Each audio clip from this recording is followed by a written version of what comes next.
ዲበኩሉን ያው እንደዛ ያለው ወንድምነት የዲበኩሉን ቪዲዮ ሰምቶ ነው እና ዲበኩሉ አንድ ኬስ ነው። ኦፍ ኮርስ ኦኬ። ቤተክርስቲያኒቱ ሙሉ በሙሉ ሊወክል አይችልም። የቤተክርስቲያን አንድ አገልጋይ ነው።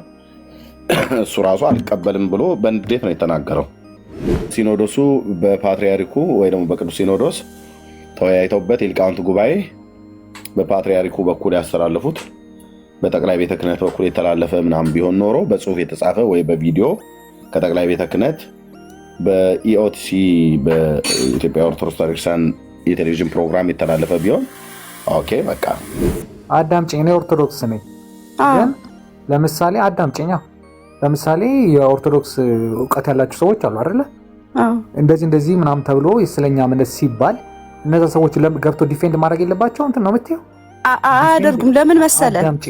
ቆይ አዳምጪኝ። ሰዓትን እየጨረስክብኝ ነው። አስጨርስ አንተ ተናገር፣ እሰማሃለሁ። ሁኔታችሁን እሰማሃለሁ። ዲፌንድ ማድረግ ሳያደርጉ ሲቀሩ አንተ ኦርቶዶክስ አይደለህም። ከሱ የምንማረው ምንድን ነው? በጌታዬስ መስክሬ ሰማዕትነት እቀበላለሁ። ምክንያቱም እንደ ጊዮርጊስ ክብር እንዳገኝ ቤተክርስቲያን ዓላማዋ ይሄ ነው፣ የቅዱሳንን ገድል ስትጽፍ እንጂ ለሃይማኖት መከራከሪያ አይደለም። እሱን ማድረግ ያለባችሁ። ሁለተኛ የምትጠቅሱት ሪፈረንስ የምታደርጉት ሰዎች በሃይማኖት እንኳን ያልጸኑ ገና የቤተክርስቲያን አስተምህሮ ያላወቁ። እኔ ምን እንደምል እቺ እህት መድኃኔዓለም ነኝ እያለች ነው፣ አምላክ ነኝ እያለች ነው። የልብህን አውቃለሁ፣ ምን ልታወራ እንዳለ የልብህን አንብቤዋለሁ እያለች ነው። የሴት እግዚአብሔር ነኝ እያለች ነው።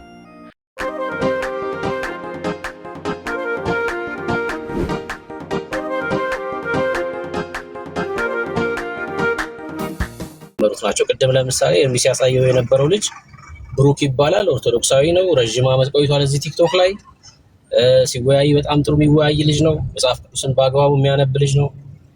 አኬም እንግዲህ እንደምታውቁት ነው። እነዚህ መጽሐፍቶች ላይ ጥያቄ እያነሱ ያሉት ልጆች መጽሐፍ ቅዱስ ማንበብ የጀመሩ ልጆች ናቸው። እነ ኢዮብም እነ ጋዲሳም በእነዚህ መጽሐፍቶች ላይ ጥያቄ ሲያነሱ ከዚህ በፊት አይተናል አይደል? አይተናል። ለምንድን ነው ጥያቄ ያነሱት? መጽሐፍ ቅዱስ ማንበብ ጀምረዋል። መጽሐፍ ቅዱስ ያነበበ ሰው እንደ እግዚአብሔር ሐሳብ ያልሆነን ነገር መቃወም ይጀምራል አይደለ? ምክንያቱም በቃ የእግዚአብሔር መንፈስ ይረዳል። ያ የእግዚአብሔር ከእግዚአብሔር አብ የሚወጣው እውነተኛ መንፈስ ስለሚያግዝ ማለት ነው። እና ሰው መጽሐፍ ቅዱስን ካነበበ በእነዚህ ተረቶች ታስሮ አይኖርም። ለእነዚህ ተረቶች ምርኮኛ አይሆንም። መጽሐፍ ቅዱስን ሰው ማንበብ ከቻለ ማለት ነው። ማንበብ ከቻለ አንብቡ ነው የምንላችሁ። እኔ የኢትዮጵያ ኦርቶዶክስ ቤተክርስቲያን ራሷን ወቋት፣ መጽሐፍ ቅዱስ አንብቡ። ያኔ ቤተክርስቲያን ውስጥ ያለውን ችግር እናንተ ትቃወማላችሁ፣ እውነት የሆነውን ደግሞ ትቀበላላችሁ። ካልሆነ ግን እውርን ነው እየመራ ያለው ማለት ነው።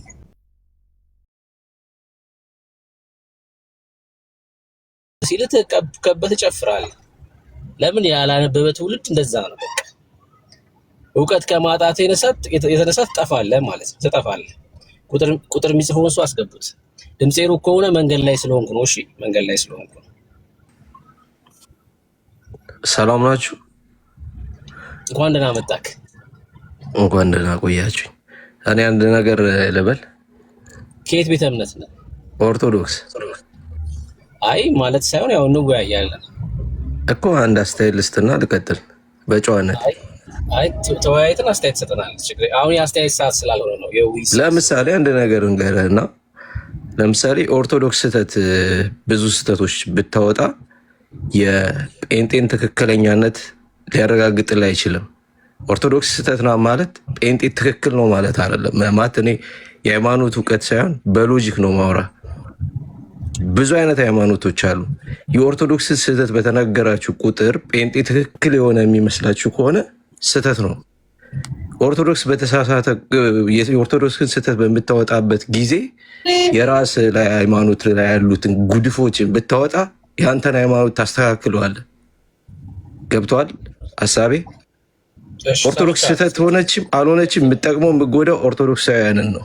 የአንተ ሃይማኖት ስህተት የአንተ ሃይማኖት የልምምድ ስህተት ነው የአንተን ሃይማኖት የሚያበላሸው፣ አንተን ገደል ሊከት የሚችለው። ገባ እንጂ ኦርቶዶክስ የፈለገችው ብትሆን ኦርቶዶክሳውያንን ነው የምጎዳው። አንተ ጋር ደግሞ ስለመጡ እንደማይድኑ ያውቃሉ፣ እናውቃለን። ገባ? ብዙ ሃይማኖቶች አሉ። በኦርቶዶክስ ሆኖ ራሱ ከኢትዮጵያ ውጭ የግሪክ አለ፣ የራሽያ አለ፣ የግብፅ አለ፣ የተለያየ አለ አይደለ? የግድ አንድ ኦርቶዶክስ ከኦርቶዶክስ ከወጣ የግድ ጴንጤ ሊሆን አይችልም። ሌላም ሃይማኖት ውስጥ ሊገባ ይችላል ማለት ነው። እና ትኩረታችሁን የኦርቶዶክስን ስህተት በመቆፈር ላይ ከሆነ ምን የምታተርፉት ነገር የለም። አንደኛ ጥላቻ ነው እየፈጠራችሁ ያላችሁት። ጴንጤ ላይ ጥላቻ እንዲኖረን ከመፍጠር ውጭ ሌላ ምንም እኔ አዲስ ነገር በተለይ የገጽ የፈጠረው አዲስ ነገር የለም ጥላቻ ከመፍጠር ውጭ። ገባ? እኔ አሁን የመጽሐፍ ቅዱስ እውቀት ምናምን ያለኝ ሰው አይደለሁም፣ ግን ኖርማሊ በፊት ከነበረን ለጴንጤ ጥሩ አመለካከት አሁን የሚያስጠላ አመለካከት እንዲኖረን እየሰራችሁ ነው። ይሄ ነው የምልህ። እሺ በእርግጥ የመጽሐፍ ቅዱስ እውቀት የለኝም አልክ። እውቀት የሌለው ሰው ንግግር እንደሆነ ያስታውቃል። ምንም በቃ ጥያቄ የለውም። ባትነግረኝ ራሱ አንተ እንደዛ ብለህ የመጽሐፍ ቅዱስ እውቀቱ የለኝም ባትለኝ ራሱ ንግግር ያው የመጽሐፍ ቅዱስ እውቀት የሌለው ሰው እኔ ሎጂክ ነው የማወራው። ከአንተ ጋር ስለ መጽሐፍ ቅዱስ ስለማላወራ ነው። ምክንያቱም እናንተ መጽሐፍ ቅዱስን ታምናላችሁ ብዬ ስለማላምን ከፍላችሁ የምታምኑ መናፍቃን ስለሆናችሁ።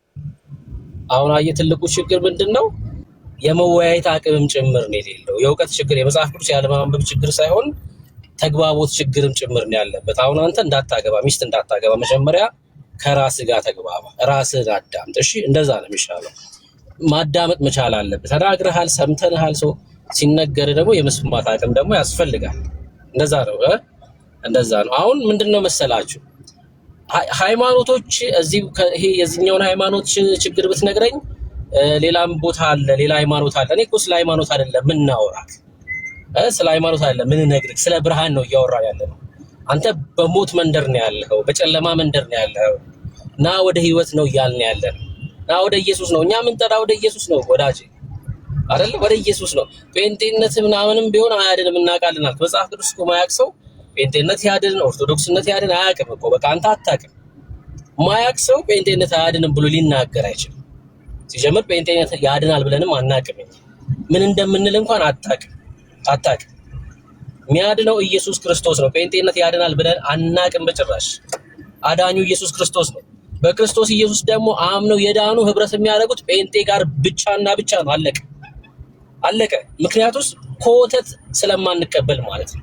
የሰው ስርዓት ስለማንቀበል፣ የፍጡር አምልኮት ስለማንቀበል ህብረት የምታደርገው ጴንጤ ጋር ነው። ከ1 እስከ 30 ኢየሱስ የሚነገርበት ቦታ ብቻ ነው ህብረት የምታደርገው። አሁን ይሄ የህብረት ጉዳይ ነው የሚሆነው ማለት ነው። በክርስቶስ ኢየሱስ ከዳንክ በኋላ ህብረት ታደርጋለህ። ለፍጡር የማይዘፈንበት ቦታ ህብረት ታደርጋለህ። የት ህብረት ታደርጋለህ? ወደ ፍጡር ጸሎት የማይደረግበት ስፍራ ህብረት ታደርጋለህ። ሶስቱ የህብረት ጉዳይ ነው። የሚያድነው ኢየሱስ ክርስቶስ ነው። ሰው ጴንጤ ስለሆነ አይድንም። ጴንጤ ነኝ ስላለ አይድንም። ኢየሱስ ነው የሚያድነው። በክርስቶስ ኢየሱስ የዳነ ደግሞ ህብረት የሚያደርገው ጴንጤው ጋር አለቀ። ምን እንደምንል እንኳን አልገባህም። ለዛ ነው ወዳጅ። እሺ ሰው አንብብ፣ ለህይወት እንዲሆነ መች እንደምትጠራ አታውቅም። አሁን እኔ እናንተ እያወራን ነው። ከጥቂት ደቂቃ በኋላ እስትንፋስ ሊቆም ይችላል። ሲኦል ነው የምትገባው ወዳጅ። ኢየሱስን ካላወቅ ሲኦል ትገባለህ። ኦርቶዶክስ እያልክ ማለት ነው። ምንም ካልጠቀመ ኦርቶዶክስ መሆን ወደ ህይወት እስካላመጣ ድረስ የእግዚአብሔርን ቃል እንድታነብ እስካላገዘ ድረስ ምንም ልዩነት የለውም። በቃ ማህበርተኛ ነህ አንተ፣ እድርተኛ ነህ ወዳጄ፣ እድርተኛ ነህ። የሆነ የእድር አባል ከመሆን የተለየ አይደለም ማለት ነው። እግዚአብሔርን ቃል አንብብ፣ መጽሐፍ ቅዱስን አንሳ። ራሷ ኦርቶዶክስ ምንድነው የምትለውን ራሱ ለማወቅ ሞክር። የምሬን ነው የምልህ። ኦርቶዶክስ ምንድነው የምታስተምረው? ያኔ ኦርቶዶክስ የምታስተምረውን ለማወቅ መጽሐፍ ቅዱስ ስታነሳ ስህተቱን ትረዳለህ ማለት ነው። እንደ እግዚአብሔር ቃል ያልሆነውን ልምምድና ትምህርት ምን እንደሆነ መለየት ይችላል። ኢየሱስ ያስፈልጋል። ና ወደ ክርስቶስ ኢየሱስ ተደማምጠህ ማውራት ከቻልክ አሁን መግባት ይችላል። እሺ መግባት ይችላል። አዳምጠኸኝ የምታወራ ከሆነ እኔም ሰማሃለሁ። መግባት ይችላል። ህይወት ኢየሱስ ክርስቶስ ብቻ ነው። ሌሎች ኦርቶዶክሳውያን ካላችሁ መግባት ይችላላችሁ። ቁጥር ጻፉና ሌሎች ኦርቶዶክሳውያን ግቡ።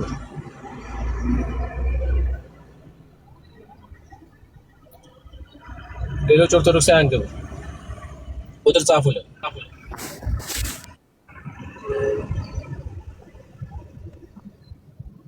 ቺርስ፣ እንኳን ደህና መጣክ።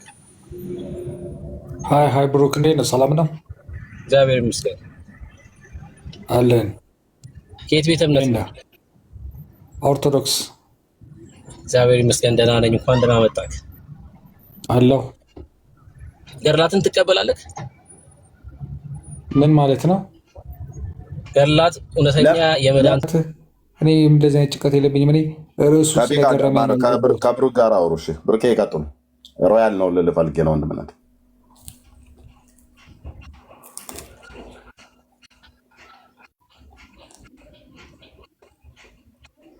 ሮያል ወየ ብሩኬ ገድላትን ትቀበላለህ አንተ? ማለት ስለመዳን ያወራል የገድላት መጽሐፍት፣ ስለተለያየ ቃል ኪዳን ያወራል። እኔ ምን እንደምል ታውቃለህ ብሩክ? 99% ገድላትን አናውቀውም እኛ ኦርቶዶክሶች፣ በተለይ ምዕመኑ ማለት ነው። አሁን ተቀበል ካልተቀበልክ እኔ ብትለኝ ገድለንትና ብትለኝ አላውቀውም። ምኑን ማላውቀውን መቀበል አይመጣው ትደርሳለህ። አላውቅም። እኛ የምናውቀው መጽሐፍ ቅዱስ ውስጥ ያለውን የኛ ኦርቶዶክስን አስተምሮ እንጂ ገድል ያለ ነገር ብጠይቀን አናውቅም አልኩ በቃ። ስለዚህ አሁን ለምሳሌ ኖርማሊ አሁን አንተ እኔ በገድል ትመራለህ ብትለኝ የትኛውን ገድል የቱን አውቄው? መጀመሪያ እከሌ እንደዚህ ቃል ተገብቶለታል እንደዚህ ነው ብትለኝ የቱን? የማላውቀውን። ስለዚህ አናውቅም፣ አብዛኞቻችን አናውቅም። እውነቱን ሲወራ ይሄ ነው በቃ። እኛም በገድላት እምነት መኖር አለመኖር ሳይሆን አናውቃቸው። እኛ የኦርቶዶክስን ዶግማ ነው የምናውቀው። በሱ መልኩ ልናምን እንችላለን በቤተ ክርስቲያናችን ትምህርት። በተረፈ ግን ገድላትን በሚለው ተአምራት በሚለው የምናውቀው ነገር የለም። ስለዚህ አንዳንድ ጊዜ ነው አንድ እውነት ተናግረሃል፣ አንድ ውሸት ተናግረሃል። እውነት የተናገርከው ያው ገድላትን አናነብም አናውቅም ያልከው እውነት ነው። መጽሐፍ ቅዱስ እናውቃለን ያልከው ደግሞ ውሸት ነው። መጽሐፍ ቅዱስንም አታውቁም፣ ገድላትንም አታነቡ። ለሃይማኖታችሁ በጣም ሩቅ ናችሁ። ቄሶቹ ያሉትን ብቻ ከማድረግ ውጭ ቄሶቹ የሚሉትን ብቻ ከመታት እስክጨርስማ መስማት መቻል አለብን። ቄሶቹ ያሉትን ሰምታችሁ ከማድረግ ውጭ ምንም የምታውቁት ነገር የለም። መጽሐፍ ቅዱስንም አታውቁም፣ አታነቡም።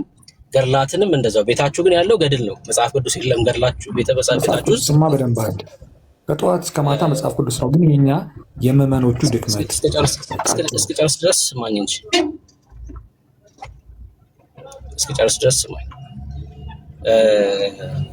መጽሐፍ ቅዱስ የለም ስል በጥላቻ ምናምን አይደለም። ልደተ ቃል የሰራው ቪዲዮ ማየት በቂ ነው። 30 እና 40 ዓመት ቤተክርስቲያን ውስጥ አስተማሪ የሆኑ ቄሶች ቤታቸው ላይ መጽሐፍ ቅዱስ የላቸውም። ቄሶች ናቸው፣ አስተማሪዎች ናቸው። 30 ዓመት አስተምር ያለው ይላል ሰውየው። መጽሐፍ ቅዱስ አለ የለው? ትንሿ ናት ያለችኝ ይላል እንትን መዝገበ ጸሎት ማለት ነው። መጽሐፍ ቅዱስንም አታውቁም፣ ገድላትንም አታውቁም። በዚህ እስማማለሁ። እነዚህ ገድላት እስትንፋሰ እግዚአብሔር ናቸው ብለህ ታምናለህ? በእግዚአብሔር መንፈስ የተጻፉ መጽሐፍት ናቸው ብለህ ታምናለህ? ገድላትን ገድል እኮ ማለት እኔም ገድል ሊኖረኝ ይችላል። የሰው እኮ ታሪክ እኮ ነው። አንድ ሰው እንዲህ ተጋድሎ እንደዚህ ሆነ፣ እንደዚህ ለእግዚአብሔር እንደዚህ ሆነ ነው በቃ። ሌላ ነገር እኮ የለው። አዎ የተጻፉት ሰው አንተ ካለፍክ በኋላ ለምሳሌ እኔ ገድል ሊኖረኝ ይችላል። እነዚህ መጽሐፍቶች የተጻፉት ሰውየው ካለፈ በኋላ ነው እና ታሪካቸው ሲጻፍ በእግዚአብሔር መንፈስ ለጸሐፊው እየተገለጠ ነው ታሪካቸው የተጻፈው ወይስ በስማ በለው የተጻፉ ናቸው ነው ጥያቄ። ለምሳሌ ሙሴ ሲጽፍ በአዳም ዘመን ስለነበረው ጽፏል። ከዛ ደግሞ በአብርሃም ዘመን በኖህ ዘመን ስለነበረው ጽፏል፣ በእግዚአብሔር መንፈስ ማለት ነው። እነዚህ ገድላቶች ሲጻፉ በስማ በለው የተጻፉ ናቸው ወይስ በእግዚአብሔር መንፈስ የተጻፉ ናቸው? ስማ በለው ምናምን ደረጃ መድረስ ምን ያስፈልጋል? ኖርማሊ የህይወት ታሪክ ነው አልኩ በጩ። ጥያቄ በእግዚአብሔር መንፈስ ነው ወይስ አይደለም ነው ጥያቄ። ዋናው እሱ በእግዚአብሔር መንፈስማ ነው የሚጻፉት። ለምሳሌ ኖርማሊ ማንኛውም ነገር እኔ ራሴ የህይወት ታሪክን ብጽፍ በሰይጣን መንፈስ አልጽፍም። በእግዚአብሔር መንፈስ ነው የተጻፉት። በእግዚአብሔር ተደግፈ ነው የምጽፋቸው እንጂ ዝም ብለህ ተነስተህ በእግዚአብሔር መንፈስ የተጻፈ ደግሞ ከሆነ ገድላት አይሳሳቱም ማለት ነው። ምክንያቱም የእግዚአብሔር መንፈስ ማልከኝ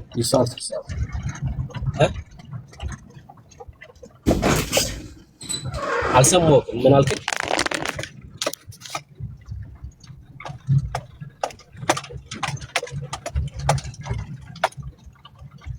ሚዩት ነሽ ሮያል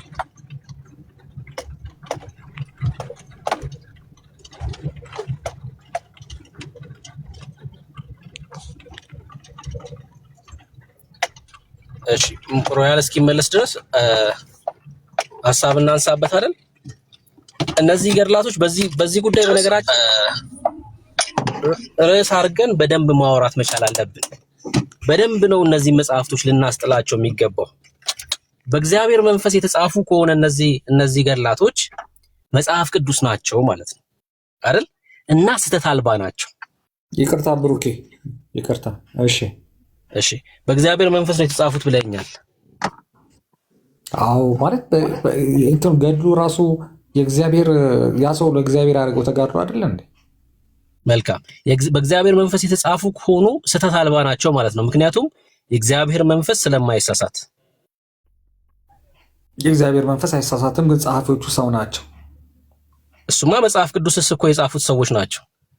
መላእክት አልጻፉት፣ ማሽን አልጻፈውም እኮ ሰዎች ናቸው። መጽሐፍ ቅዱስንም በእግዚአብሔር መንፈስ ምሪት የጻፉት።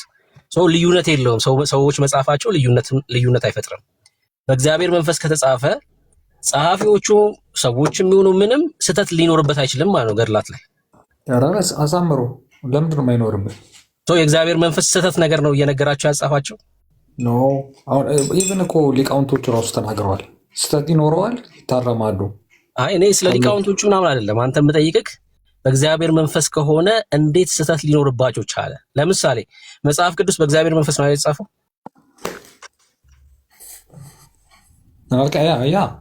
ታዲያ እሺ ጸሐፊዎቹ ሰዎች ናቸው።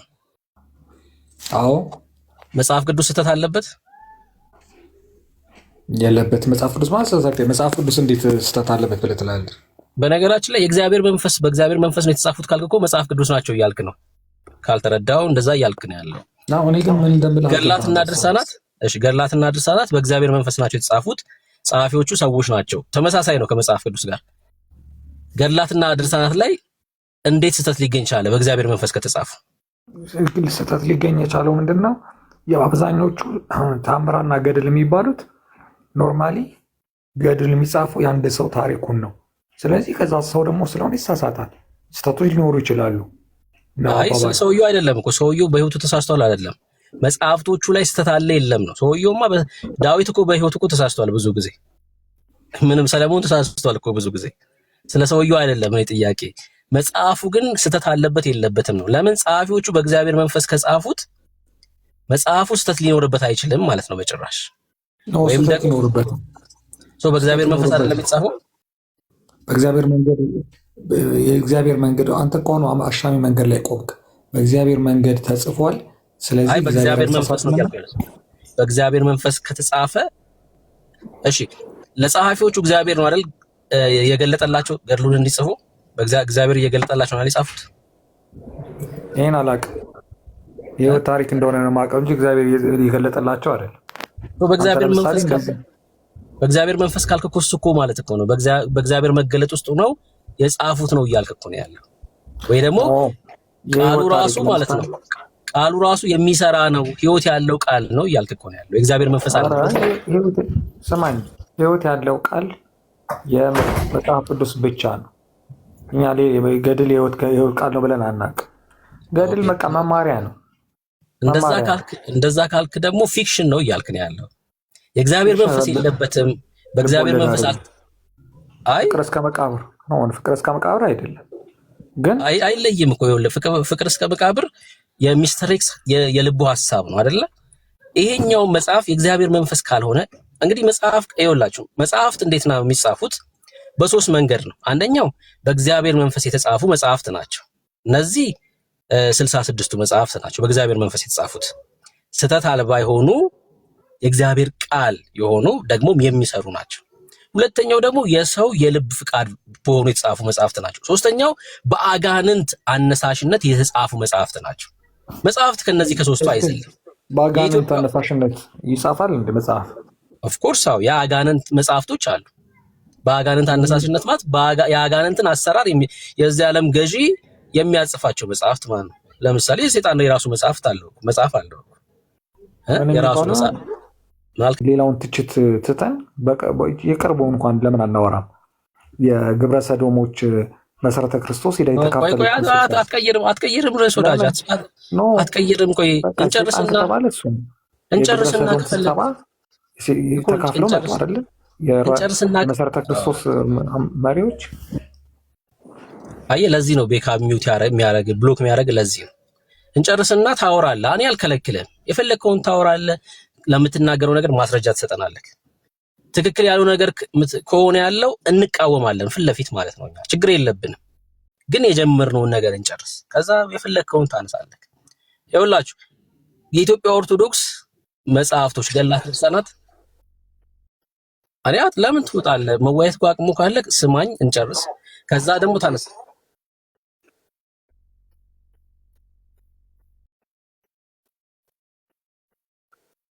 ተሳናለም ከሚደረግ ሮያል አታውራ እኮ አላለህም አንተ። ሁልቀን በቃ መጨቃጨቅ ነው። አታውራ እኮ አላለህም። አድመጠኝና እኔ እንዳደመጥኩ አድመጠኝና ስጨርስ የፈለግከውን አውራ አለህ። ምክንያቱም ለመውጣት የፈለግከው ምንድነው? ቀጥሎ የሚመጣብህን መረጃ የምትጠይቀውን መረጃ አታቀርብም። የምናቀርብብህን ማስረጃ ዲና ልታደርገው ስለማትችል ራስህ ደንግጠህ ፈርተህ ካልሆነ በስተቀር ማውጣት ትችላለህ። እስቲ ቆይ ውጣ አላለህም። አድምጠኝ ነው ያለህ። አድምጠውና ስጨርስ አንተ ደግሞ ተራህን ደግሞ ትቀጥላለህ። ያለህን መረጃ መሰረተ ክርስቶስ፣ መሰረተ ሰይጣን፣ ዋቴቨር የምትለውን ነገር አምጥተህ እዚህ በመረጃ ላይ በጽሁፍ በቪዲዮ የተደገፈ ማስረጃ አምጥተህ የቤተክርስቲያኒቱን አጠቃላይ ግለጥ፣ እኛ ፊት ማለት ነው። እኛ ጴንጤዎች ስለሆንን ሲንፈር እኛ በመሰረተ ክርስቶስ ማለት ነው። ስለዚህ አድምጠኝ ነው ያለ። ሲጨርስ አንተም ደግሞ ተራህን ታወራለህ። ወንድምነህ ቀጥል። ቴንክ በቃ ርዕስ አንቀይርም ነው። አንተ መሰረተ ክርስቶስ ላይ ችግር ካለ ያየው ነገር ካለ ታሳየናለህ፣ በጽሁፍም በቪዲዮ አብረን ነው የምንቃወመው። በቃ እኛ ስህተት ከሆነ ስህተት ለማለት በቃ ደረታችን በቃ ነፍተን ነው የምንናገረው። ችግር የለብንም። ግን ርዕስ አስቀይራ አይሆንም፣ እንደዛ አይሆንም።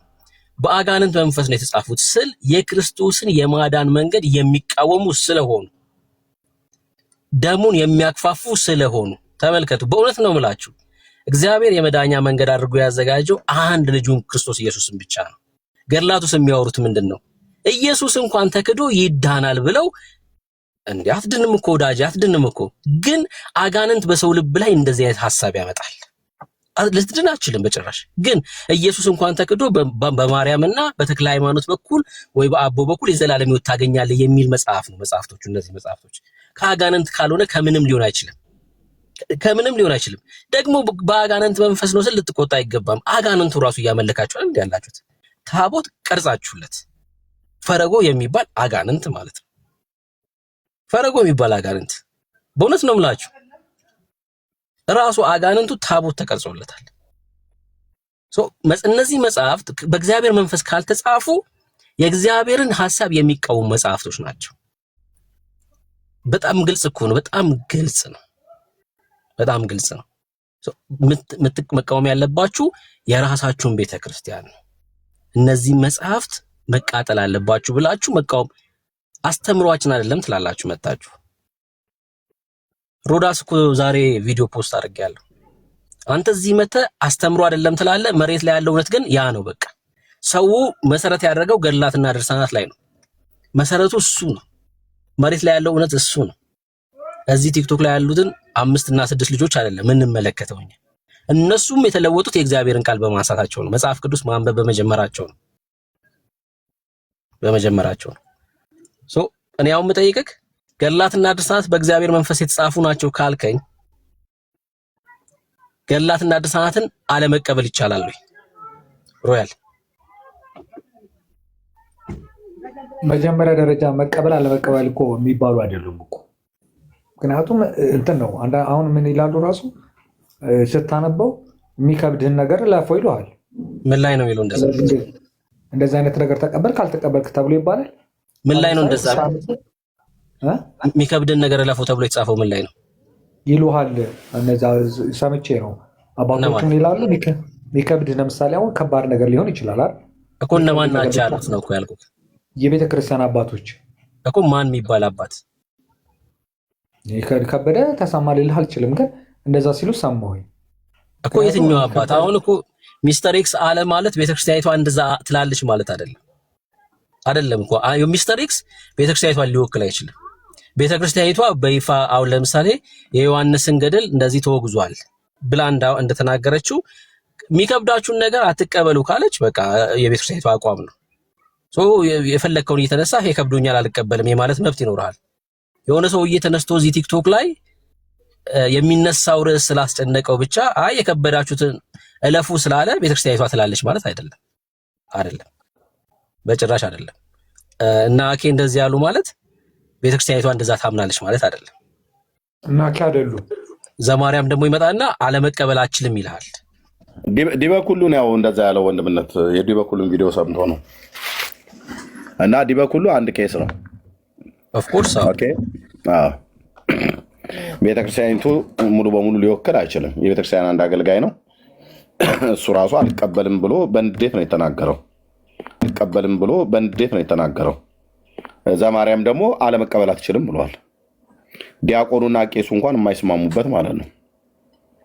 ስለዚህ የከበደህን ዝለለው ብሎ ያሉህ በሲኖዶሱ በፓትሪያርኩ ወይ ደግሞ በቅዱስ ሲኖዶስ ተወያይተውበት የሊቃውንት ጉባኤ በፓትሪያርኩ በኩል ያስተላለፉት በጠቅላይ ቤተ ክህነት በኩል የተላለፈ ምናምን ቢሆን ኖሮ በጽሁፍ የተጻፈ ወይ በቪዲዮ ከጠቅላይ ቤተ ክህነት በኢኦቲሲ በኢትዮጵያ ኦርቶዶክስ ቤተክርስቲያን የቴሌቪዥን ፕሮግራም የተላለፈ ቢሆን ኦኬ በቃ ቤተክርስቲያናችን እንደዚህ ብላ ትለናለች።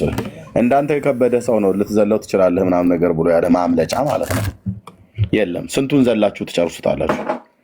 ስንቱ ነው የማይከብደው እናንተ? እንዴት ታምረ ማርያም እኮ ሙሉ ከዳር እስከ ዳር እኮ የሚከብድ ነው።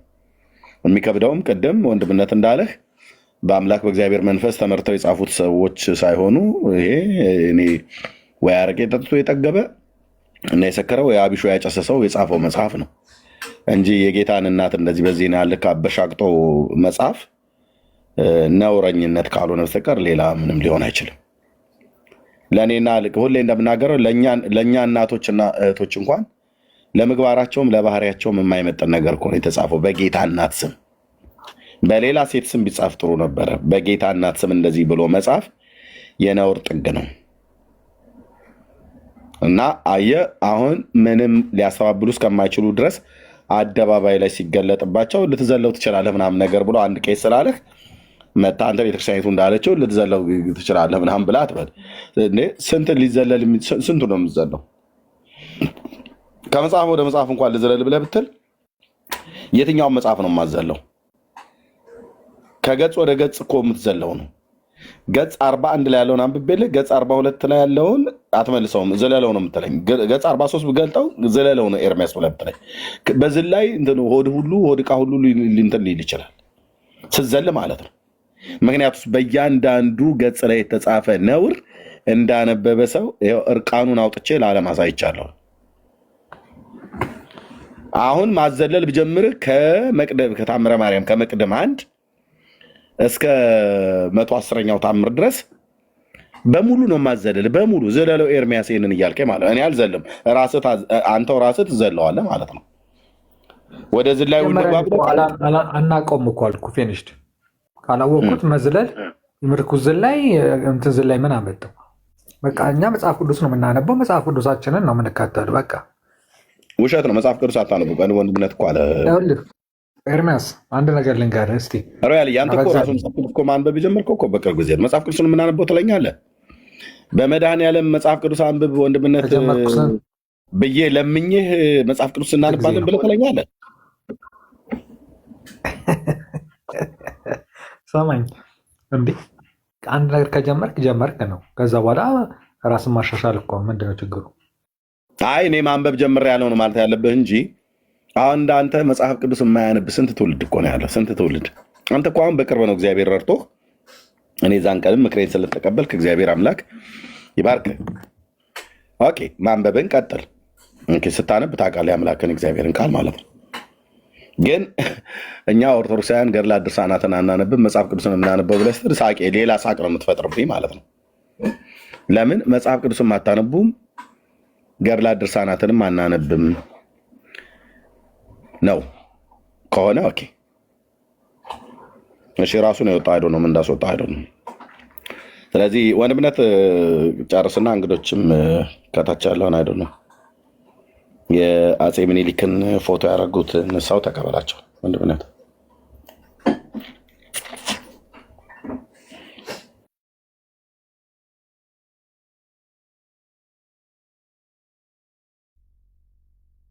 እሺ እርሚ አሁን ቤት ገብቻለሁ። ሚኒሊክ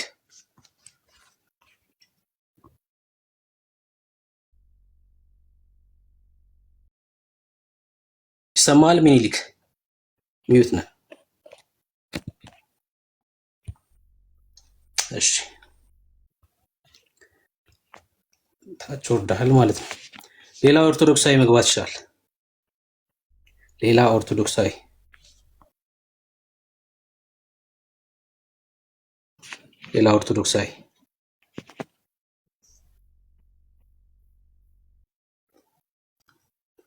መጽሐፍ ቅዱስን ነው የምናነበው ሲሉ ያስቃሉ አይደል?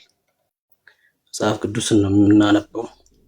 እዚህ ቲክቶክ ላይ ብዙ ጊዜ የይሁዳን መልእክት ይሁዳ ጌታን ከሰቀለው በኋላ ነው ወይስ ከሸጠው በኋላ ነው ወይስ ከመሸጠው በፊት ብዬ ብዙ ጊዜ ጠይቃለሁና የሚመልሱት እሺ ናፖሊዮን ሄሎ ይሰማ? እንኳን ደህና መጣክ። ሰላም። ከየት ቤተ እምነት ነው? አይ ኦርቶዶክስ።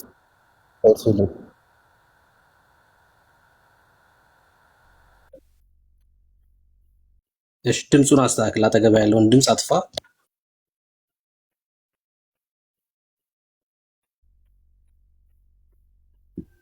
እሺ ሚኒሊክ ሰላም ብያለሁ። ብሩክ እንኳን ደህና መጣክ። እንኳን ሰላም ቆዩ። ጥያቄ ምንድን ነበረ? ከቻልኩ ልመልስ። ከየት ቤተ እምነት ነው? ኦርቶዶክስ ነኝ። እሺ ገድላትና ድርሳናት ላይ እያወራን ያለ ነው እና በዛውም በመዳን ጉዳይ ላይ ማውራት እንችላለን። ገድላትና ድርሳናት በእግዚአብሔር መንፈስ ነው የተጻፉት ብለህ ታምናለህ? በእግዚአብሔር መንፈስ ሳይሆን ሰውን የጻፋቸው የሰው ታሪክ የተጻፈው ማለት የቅዱሳን ታሪክ ማለት። ጸሐፊዎቹማ ሰዎች ናቸው። እሱ ሳይሆን ጥያቄ በእግዚአብሔር መንፈስ ነው የተጻፉት ነው። የእግዚአብሔር መንፈስ መሆኑን እሱማ ማለት አይደለም። የእግዚአብሔር መንፈስ ሳይሆን ሰዎች ለምሳሌ አንተ የምትኖረውን ታሪክ ማቀውን ነገር እኔ ጻፍኩት ማለት ነው። ሌላ የተለየ ነገር የለውም። ለምሳሌ ገድላትና ድርሳናት ላይ ኪዳናት አሉ። ጌታ ክርስቶስ ኢየሱስ መጣና ከንፈራቸውን ሳማቸው ይልና ከዛ እዚህ ገዳም የመጣ ይሄን ያህል ትውልድ ይማራል፣ ልክ እንደ አንተ ተቅማጥ ያስቀመጠው ገነት ይገባል ምናምን አይነት ነገሮች ተጽፏል።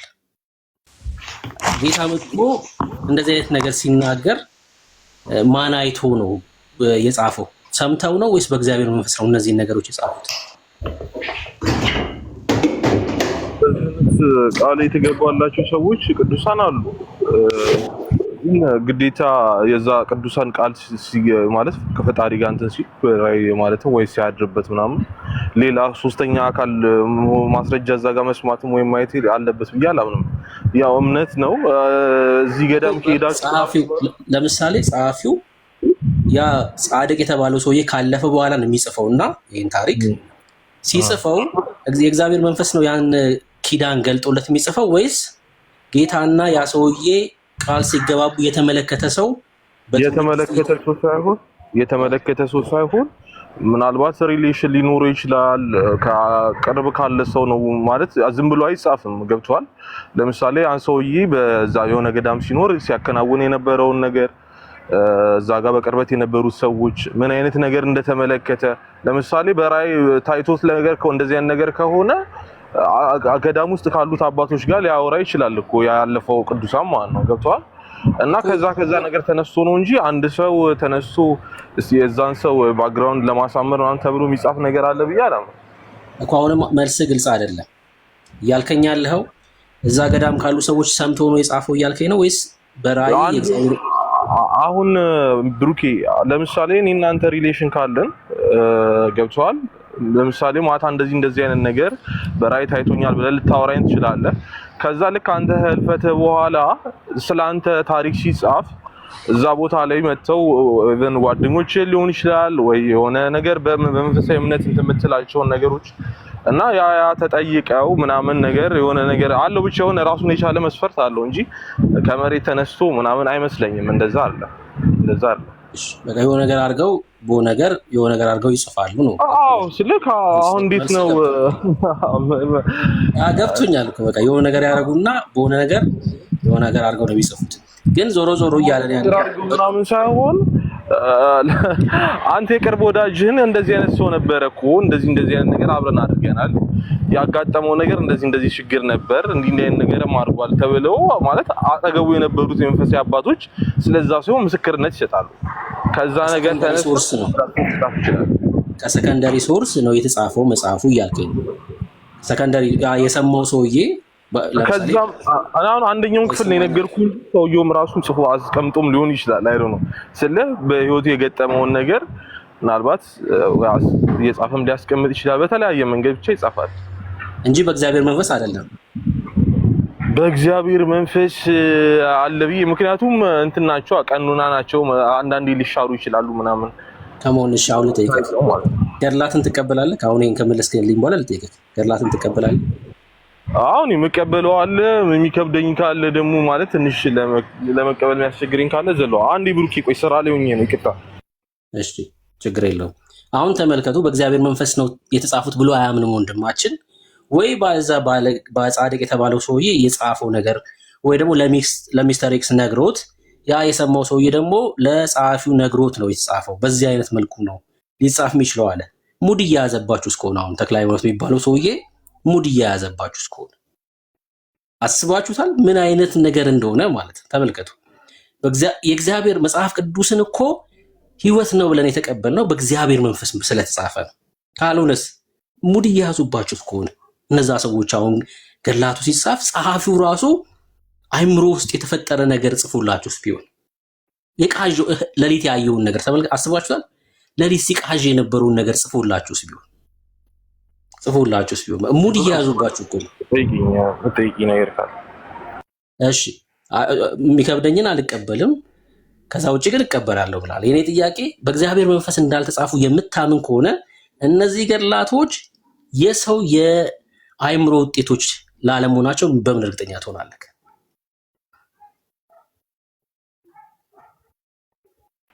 ያልከው አልገባኝም። ለምን ከምን አንፃር እንደዛ ሊጻፍ ይችላል? አሉ እኮ መንፈሳዊ መጽሐፍቶችም እኮ አሉ። ለምሳሌ የትኛው መንፈሳዊ መጽሐፍ ማለት ሰውን ይረዳል ተብሎ የሚታሰቡ ነገሮች አሉ እኮ። ምን የሚባል መጽሐፍ?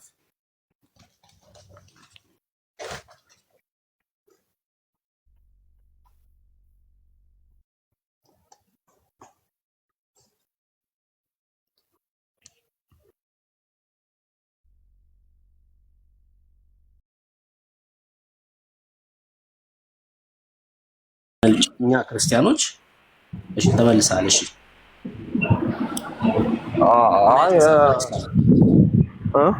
እኔ አሁን ለምሳሌ ብሩኬ እንደዚህ የሚጻፉ ነገሮች እኮ አሉ። ይሄ ምንድነው ማለት እንዴት ነው መጾም እንዳለብን ምናምን አለ አይደል? እንደዚህ ጋይድ የሚያደርጉ እንትኖች ይኖራሉ። ገብተዋል። መንፈሳዊ ህይወትን ሊያሳድጉልን የሚችሉ እኮ መንፈሳዊ መጽሐፍቶች እኮ አሉ አይደል? እንዴት ይሸጣሉ? ጾም እንዴት መጾም እንዳለበት የእግዚአብሔር ቃል ነግሮናል። ምንም የሆነ ሰውዬ ተነስቶ ሊጽፍልን አያስፈልግም። እሺ አሁን እንዴት እንደሚጾም በነቢያትም በሐዋርያትም ጊዜ ሲጾሙ አይተናል። እንዴት እንደሚጾም እግዚአብሔር ራሱ ነግሮናል።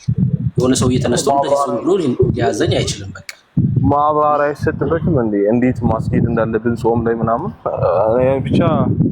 ሌላ ጥያቄ ካለ እሺ ጠይቀኝ። እሺ አይ በቃ እንድታስተውል ነው።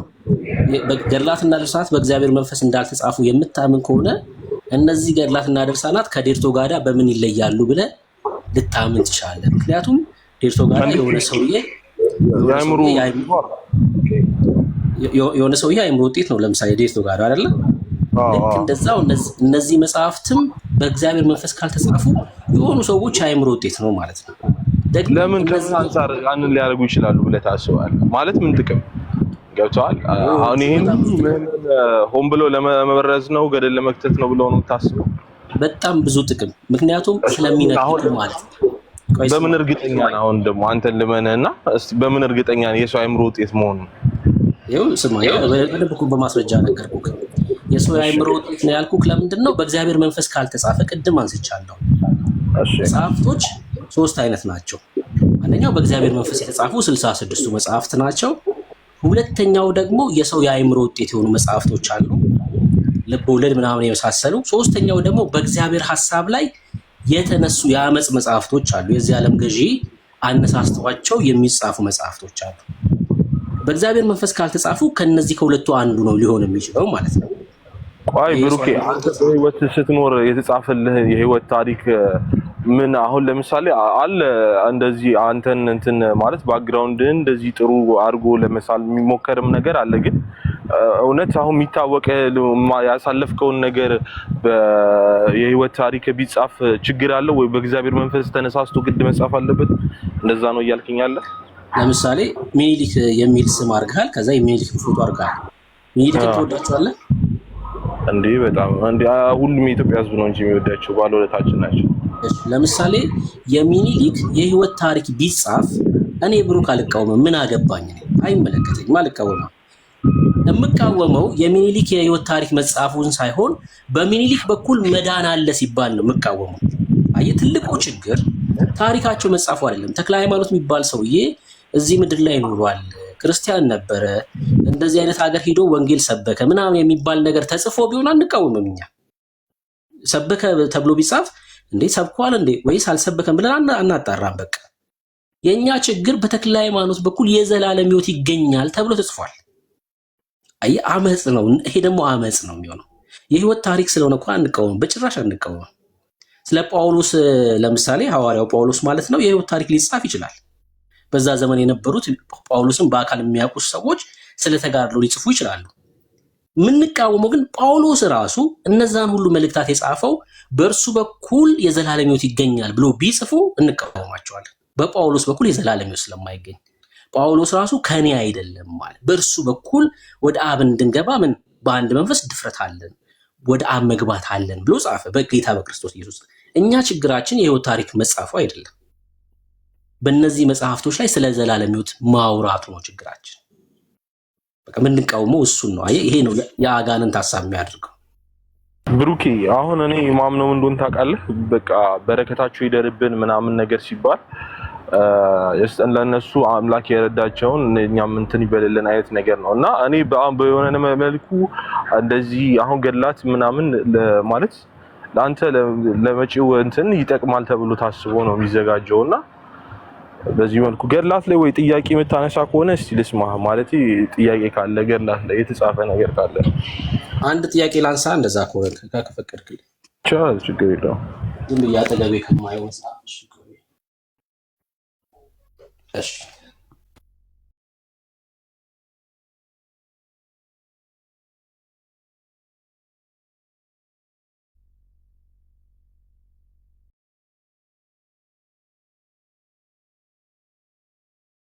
በቅርብ ያገኘሁትን ዝም ብዬ አነሳውና ዝም ብዬ ልክፈተው።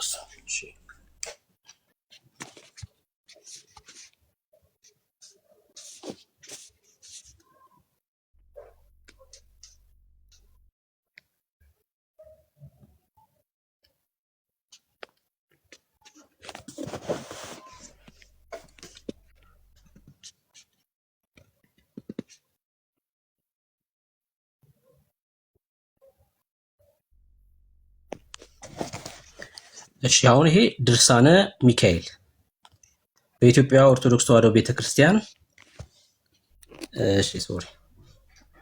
በኢትዮጵያ ኦርቶዶክስ ተዋሕዶ ቤተክርስቲያን ትንሣኤ ዘጉባኤ ማተሚያ ቤት የታተመ ነው።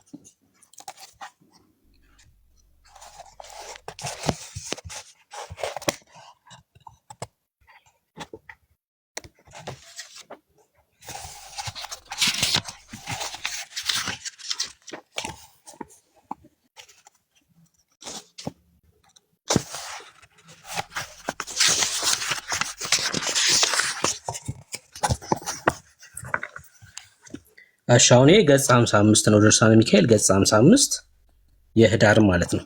ከላይ ጀምሮ ላንብብል ይታይ ከሆነ ማለት ነው። ይህን መጽሐፍ ጽፍ ሁሉ ከማይገባ ቦታ አያኑረው፣ አያስቀምጠው። እሺ ፈጽሞ ከከበረ ካማረ ከንጹህ ቦታ ያስቀምጠው መጽሐፉን ማለት ነው። እሺ ይህ ቃል ሚስጥሩ ለዘላለም የከበረ ነውና እነዚህ የከበሩ ነገሮች በትህትና ቃል ተናገር። አካ፣ አሜ፣ ሌቅ፣ ቦኬ፣ ኤንካ፣ ካዚን፣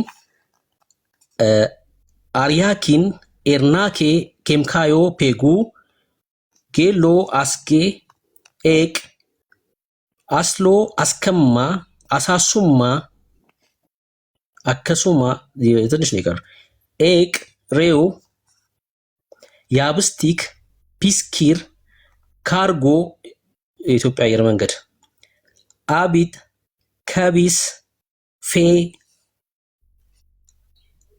እሺ ምን ላይ ነን? ፌ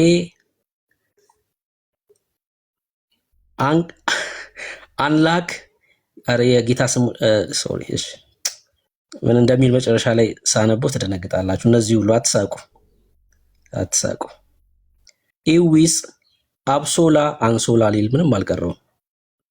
ኪፍካዊኖ፣ አርሃሎ፣ አዋጽ፣ አዊካ፣ እሎ፣ አሴሎ፣ ዮብጎ፣ ኤል፣ አኩዊ፣ ከምጽ፣ ወድናጎ እነዚህ ክቡራን ልዑላን ረቂቃን የሆኑ የምን ስሞች ናቸው ይላል? እስኪ አንተ አንብቡ። እሺ የእግዚአብሔር ስሞች ቃሎች ሁሉ ተለይተው ከእጅ የተገኙ ናቸው። ይህንን መጽሐፍ ያጻፈው ሰው ፈጽሞ ከእሱ መጽሐፍ አይለየውም ይላል። እሺ እነዚህ ክቡራን ልዑላን ረቂቃን የሆኑ የማን ስሞች ናቸው ይላል? የእግዚአብሔር ስሞች በዕብራይስጥ ቋንቋ ተጽፈው በተረዳ ነገር በቅዱስ ሚካኤል እጅ የተገኙ ናቸው ይላል። እሺ ምንድነው ጥያቄ? እዚህ ጋር የጻፉት እነዚህ የእግዚአብሔር ስሞች ናቸው። አዎ እኛ አሁን እምነት ስልህ የኦርቶዶክስ እምነትን ታውቀዋለህ መቼስ ስልህ መጽሐፍ ቅዱስ ብቻ አይደለም ሌሎች መጽሐፍቶችንም እንቀበላለን። መጽሐፍ ቅዱስ ብቻ አንልም። ያ ደግሞ አስፈልጋል። እነዚህ የእግዚአብሔር ስሞች ናቸው ብለህ ታምናለህ አንተ? አብሶላ አሁን የእግዚአብሔር ስም ነው አንዴ? ኤል የሚለው አሁን የእግዚአብሔር ስም ነው፣ እቀበለዋለሁ። ሌላውን በጥልቅ ካልመረመርኩት ኤል ነው አሁን እቀበለዋለሁ። ኤል የሚለው የእግዚአብሔር ስም መሆኑን በምን አወቅ? ምክንያቱም አስተምሮት የተማርኩትና ኤል የሚለው የእግዚአብሔር ስም መሆኑን አንተ በምን አወቅ ነው ማለት እኮ? የተማርኩትን አልኩ እኮ አባቶች ያስተማሩኝን እቀበላለሁ። አብሶላስ? አብሶላም የእግዚአብሔር ስም ነው። አብሶላ የእግዚአብሔር ስም ነው። ካርጎስ? ሁሉም እንዴ ሙድ እንዳትይዝ ብርቂ። ቀላል ሙድ ይዛለሁ እንዴ? በዚህ ሙድ ያላስኩኝ እንዴ? ለዛው በአምላኬ ላይ እኮ ነው። በእውነት ነው ብላችሁ በአምላኬ ላይ የተሰራ ወንጀል እኮ ነው። በተለያየ አይነት ለምሳሌ በተለያየ አይነት ቋንቋ እግዚአብሔር ይባል የለ እንዴ? ዋቀዮ ተብሎ በኦሮምኛ እግዚአብሔር ይባል የለ እንዴ? ምንድነው እነዚህ ቃላቶች ዕብራይስጥ ናቸው ብለህ ነው የምታምነው አንተ? እንዴ ዕብራይስጥ ነው እያለ የተጽፎ የለ እንዴ ከታች? በጣም ጥሩ። እዚህ ውስጥ እንግዲህ ክርስቲያኖች አሉ ሂብሩ ቋንቋ የሚችሉ ማለት ነው። እስኪ ቁጥር ጻፉልኝ። ምንድነው የሚለው ብሩኪ? የዕብራይስጥ ቋንቋ አይደለም የሚለው አሁን እንዳታወዛግበኝና። ይሄማ እዚህ ጋርማ ትክክል ነው። በዕብራይስጥ ቋንቋ ላይ ተጻፈው ይላል እኮ ትክክል ነው፣ ግን ውሸት ነው እያልኩ ያሉት። እንደዚህ የሚሉ ቃላቶች በሂብሩ ቋንቋ የለም።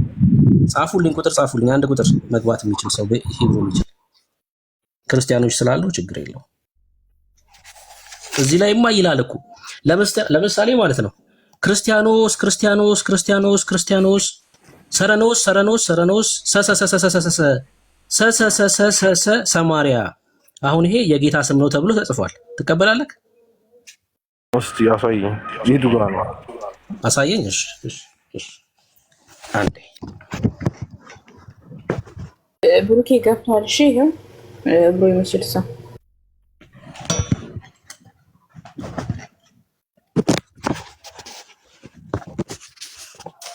እሺ እህታችን ነው። እሺ ይሄው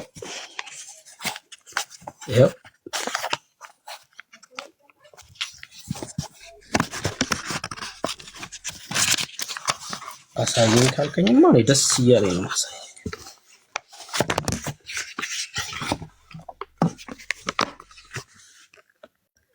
እሺ የሰኞ ባርቶስ ገጽ 28 ከተወደደ ልጇ መንበር ስር ከአንዱ በኋላ አንዱ ታዩአት። የአምላክ እናት ቅድስት ድንግል ማርያምም ባየቻቸው ጊዜ ወደ አንድ ልጇ ክርስቲያኖስ ክርስቲያኖስ ክርስቲያኖስ ሰረኖስ ሰረኖስ ሰረኖስ ሰማርያ ሰሰሰሰሰ ብላ እነዚህን ስሞች በጠራች ጊዜ ደመናት ተናወጡ ይላል። ይወደ መብረቆችም ተንበጉበጉ ንፋሳትም ነፈሱ ይላል። በዝም ብዬ ብንናገር እንኳን የውሸት አልናገርም። እውነት ለመናገር ጌታ በሚያውቀው ያላነበብነውን ነገር በጭራሽ አልናገር። ማናት እንደዚህ ብላ የጠራችሁ? ማርያም ናት ይላል። ማንን? ልጇን ነው እንደዚህ ብላ የጠራችሁ። ክርስቲያኖስ ሮናልዶ ነው የቀራት እኮ ክርስቲያኖ ሮናልዶ ምናምን ነው የቀራት እንጂ አትቀልድ። ይሄ የእግዚአብሔር አሁን አንተ የባዮሎጂካል ኔምስ ታውቃለህ? ሚውት አድርግ አንተ ሚውት አድርግ አንተ። እሺ ሚኒሊክ ይኸው አሳየውክ። እሺ ብሩክ ምንድነው አሁን ቃላቱ ነው ምንድነው? እሺ ችግሩ አሁን እነዚህ የሂብሩ ቋንቋ ናቸው፣ በሂብሩ ቋንቋ የተጻፉ የአምላክ ስሞች ናቸው ተብሎ በጣም የሚያሳዝነውን ላሳይቅ። የሚያስቅ ሳይሆን የሚያሳዝነውን ላሳይቅ። አሁን ለምሳሌ አሁን ይሄ የአምላክ ስም ነው ብለህ ታምናለህ? ይወልቀው የ ሃርዛን ግዞ ቆኖኖኪ የ ቆኖኖኪ የ ታታታታ የሚል አሳይ። መጀመሪያ ከላይ ምን አልከኝ? የአምላክ ስም የሚል አለ እኮ ላሳይህ እኮ ነው ላሳይህ። እዚህ ጋር ያየነው እዚህ ጋር ታታታየ የሚለውን የአምላክ ስም ነው የሚለውን አሳይኝ ከላይ ከፍ ብለህ እኮ ቆየው ላነብልህ እኮ ነው። በደንብ ስማኝ። የ ሃርዛን ግዞ ቆኖኖኪ የ ቆኖኖኪ የ ታታታታታ ታቱታቴ ቱቱቱቱታ ቱታ ቲቱ በእነዚህ ቃሎች ስጋህን ደምህን አስብ። በእነዚህ ቃሎች ስጋህን ደምህን የጌታ እራትም ማለት ነው። ስጋ ደምህን አስብ በምን? በእነዚህ ቃሎች ይላል መጽሐፉ። ይኸው አሁን እነዚህ አሁን ያሳየውክ የአምላክ ስሞች ናቸው ምናምን ብለህ ታምናለህ አንተ? ስሞች ናቸው ተብሎ ተጽፏል። የአምላክ ስሞች ናቸው የሚለውን አሳየች። ይኸው በእነዚህ ቃሎች ስጋ ደምህን አስብ ምን ማለት ነው? እሺ ንገረኝ አንተ። በእነዚህ ቃሎች ስጋ ደምህን አስብ ማለት ታዲያ አምላክ ስሞች ናቸው ማለት ነው እንዴ? እኮ ምንድን ነው ንገረኝ አንተ። እኮ እኔ ትክክል ካልሆንኩ አንተ ምን ማለት ነው ንገረኝ አልኩህ ለአንተ። በእነዚህ ቃላቶች በእነዚህ ቃል ይሰማሃል ይላል እኮ። አጽንተህ ይሄን ገለጥ አድርገው እስቲ ወደኋላ አንድ ስቴፕ እንትን እንበለውና አንብበውና ትመልስልህ። ወደኋላ አንድ ስቴፕ ከታች አንብበው። ይኸው ሶስቱ ስሞች በፊቱ እንደ ባህር ዓሣ ወጥመድ ጌታን ኢየሱስ ክርስቶስ በእነዚህ ስሞች ኃይል ስለ ድንግል ማርያም እናትና ግን እኔ አሁን ለምሳሌ ብሩኬ ምን አለ መሰለሽ ልክ ነሽ። እንደዚህ አይነት ነገሮች ጥያቄ ያስነሳሉ። ጥያቄ ያስነሳ ምናምን አልልሽም፣ ግን እንደዚህ አለ አይደል ሊቃውንታን ምናምን ከነሱ ጋር መሞገቱ ነው የሚሻለው እንጂ እኔ ከኛ መልስ የምታገኝ አይመስልም። ወንዳውራው ብራዘር ልክ ነሽ። አም ሶሪ በጣም ነው የሚያስጠላው። በነገራችን ላይ አንተ ነህ እያልክ አውራ ነሽ። እዛ ምንድነው እዛው አስቀምጥ ብራዘር። እጭ ምንድነው ነሽ? እሺ ቅድስና ለእግዚአብሔር። ይቅርታ ለቃል አጠቃቀሚ፣ ግን የሊቃውንትን ሄደ ብታወራ የተሻለ ነው። ከኛ መልስ እንደዚህ አይነት ነገር ላይ ብዙ የተማረ ሰው አለ ብዬ አላስብም። ምናልባት ጥቂቶች ናቸው እኮ ሊቃውንቱ እኮ እንደዚህ አይነት ነገር ላይ አይሳተፉም፣ አይመጡም። ተደብቀው ቤታቸውን የምሬል እኮ ነው የምልህ። ሊቃውንቱማ ያውቃሉ ስራቸው፣ መልስ እንደሌላቸው ስለሚያውቁ ሊሉ የሚችሉት በቃ አስተምሯችን አይደለም፣ በቃ ከዚህ አይዘልም ሊሉ የሚችሉት ይሄ ብሩኬ በቃ እሺ፣ በቃ አሪፍ ነው እኮ ጥያቄሽ የሚያስነሳ ነገር ነው። ግን አሁን እነዚያ ማርያም ምናምን ሞር በዚህ ነገር ላይ አሪፍ ስለሆኑ ምናልባት ወይ ከነሱ ጋር ዲቤት ምናምን ብትገቢ አሪፍ ነው። እኛም እንማርበታለን። ወይ ፕሮቴስታንት እስኪ ሞክረው፣ ወይ ባለንበት እንሰራለን። እስኪ ጠይቀው፣ እስኪ ዲቤት ማድረግ ትችላለህ ወይ ብለህ ጠይቀው። እስኪ ትገባለህ ወይ ዲቤት ትፈልጋለህ ወይ ብለህ ጠይቀው። እስኪ እኔ አሁን አንተን ላኩክ መግባት ትፈልጋለህ ወይ ዲቤት በእነዚህ መጽሐፍቶች መወያየት ትችላለህ ወይ ብለህ ጠይቀው። እሺ ቅድስና ለእግዚአብሔር። ሰላም ለእናንተ ይሁን ቅዱሳን። እንኳን ደህና መጣህ። እኔ ዕብራይስጥ የምችሉ ስትል ነው የገባሁትና ገብቶኛል። እስኪ በሂብሩ ሰላም በለን። ሸሎም ለኩላም ነው እንትን ሐሳቡም የለም አይደለም፣ ዕብራይስጥ አክሰንቱም የለም። ያቺ ኤል የምትለው አንድ የሰማናት ቃል ብቻ ነች እንጂ እዛ ላይ እንትን ያለችው የእግዚአብሔር ስም ያ በብሉይ ኪዳን የምናውቀው ስም ነው እንጂ የለም፣ ሐሳቡም የለም እዛ ላይ። የሰይጣን ስሞች ናቸው። አሁን እዚህ ቅድም ካነበብኩት አሁን እነዚህ ገጽ 55 ላይ ያለው የሚካኤል እጁ ላይ ተጽፎ ወይ ደግሞ ክንፉ ላይ ተጽፎ የተገኙ ናቸው። እጁ ላይ ተጽፎ የተገኙ ናቸው። ክንፉ ላይ እንኳን የማርያም ስዕል ናት አለች የሚለው። አሁን ከዚህ ውስጥ ሂብሩ ቋንቋ አለ። ለምሳሌ እዚህ ውስጥ ከምታያቸው ፊደሎች ጽሁፎች ካርጎ፣ አቢጥ፣ ከቢስ፣ ፌ፣ አስፌ፣ አንላካ፣ ኢዊስ፣ አብሶላ ከነዚህ ውስጥ የሂብሩ ቃል አለ? ምንም የለም። ምንም የለም። የለም። ምንም የለም። በእውነት የለም። ዕብራይስጥ አይመስልም ራሱ በጭራሽ የለም።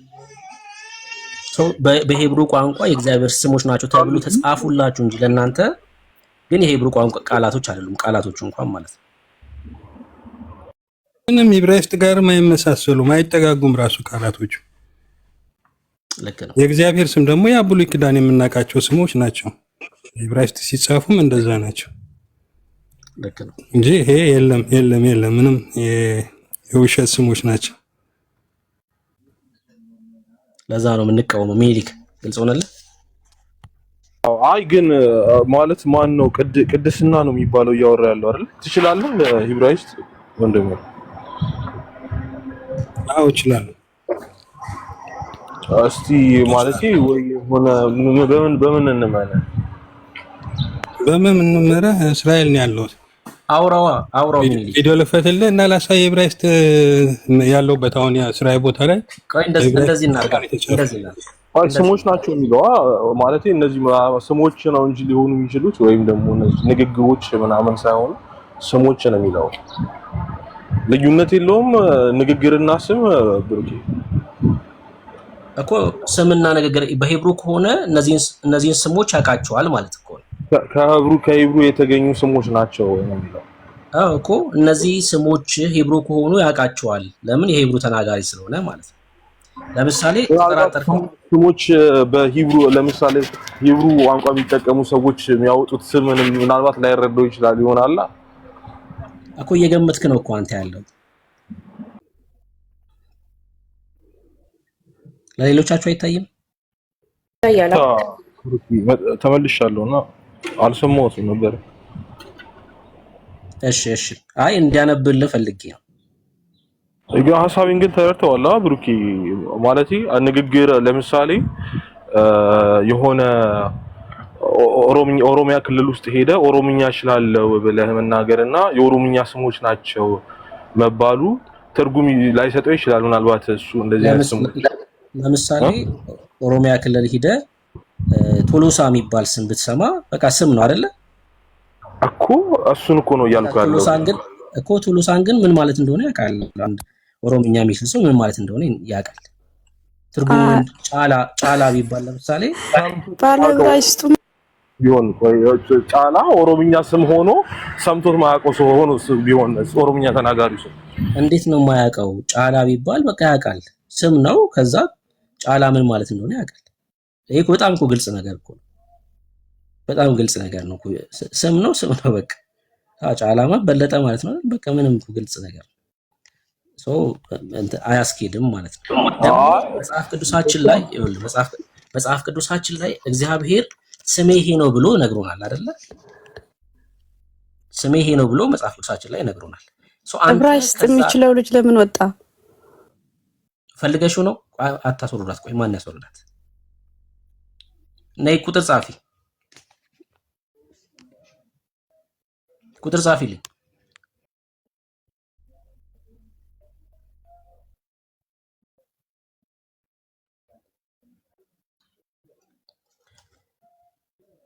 አስገባሻለሁ። እሺ ቁጥር ጻፊ።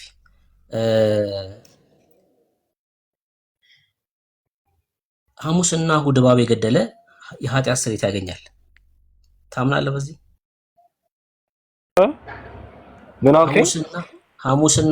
ሐሙስና እሑድ እባብ የገደለ ሰው የኃጢአት ስርየት ያገኛል።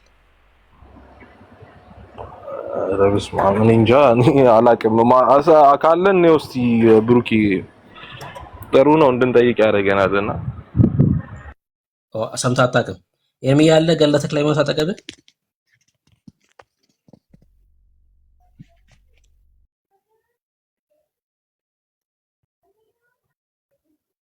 ልኬልሻለሁ። ነይ ግቢ። ካርሜል ነይ ልኬልሻለሁ። ብሩኪ አንተን ግን መስጠት ይቻላል፣ ሀሳብ መስጠት ይቻላል። መጨረሻ ላይ ትሰጣለህ፣ ችግር የለውም። ሰማሃለሁ። ቅድስና የዕብራይስጥ እችላለሁ ያለው ልጅ የት ቤተ እምነት ነሽ? ጽሁፉ ሲመጣ የፒክቸር ፕሮፋይልን እያየው ነው። እኔ ታዲያ ፕሮፋይልሽንማ እያየሁ ነው። ታዲያ ምንድን ነው? አዎ ኦርቶዶክስ ካልሆንኩ ይሄን ላደርግ አልችልም። ከኦርቶዶክስ ነኝ ማለት እኮ ይቀላል። በቃ እኔ ፕሮፋይልሽ አይ ስለጠየቀኝ ገርሞኝ ነው። እንዴ ታዲያ እንዴት ነው ማልጠየቅሽ? ከየት ቤተ እምነት ነሽ? አሁንም ይኸው ድጋሚ ጠየቅሽ። አዎ ከኦርቶዶክስ ተዋህዶ። በቃ ቀላል እኮ ነው። ታዲያ እንኳን ደህና መጣሽ። አመሰግናለሁ። ትችያለሽ ብሩ? እኔ አልችልም። ሰው ታዲያ ምን አትምዳበረት ብሬት ኪሎ ጥያቄ አለኝ። ባትሻሎቲ እኔ አልችልም። ኦኬ ግን በዕብራይስጥ መጽሐፍም ስታወጣና አንብብ ስትለው አንደኛ ድምፁን አጠፋ፣ ሁለተኛ ወጣ። ስለዚህ ቀጥታ አንብቦ መናገር ይችል ነበር። የሚችል ቢሆን እኮ ስላልታየው እኮ ነው። ምንም እኮ አሁን ለምን አይታየም? ይታያል። ሁላችንም እየታየ ነበር። ለአንቺ ታይቶሻል፣ ችግር የለውም። እሱ ደግሞ አልታየኝም ማለት ኦኬ። ኤኒዌይስ እሱ አከራክረንም የምንም ይሁን የምን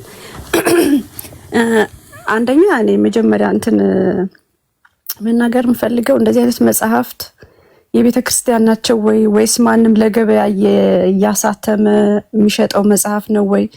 እናንተ ከሆነ መጽሐፍ ታነሱና መከራከሪያ ብላችሁ የሃይማኖት መከራከሪያ አድርጋችሁ እዚህ ታመጣላችሁ።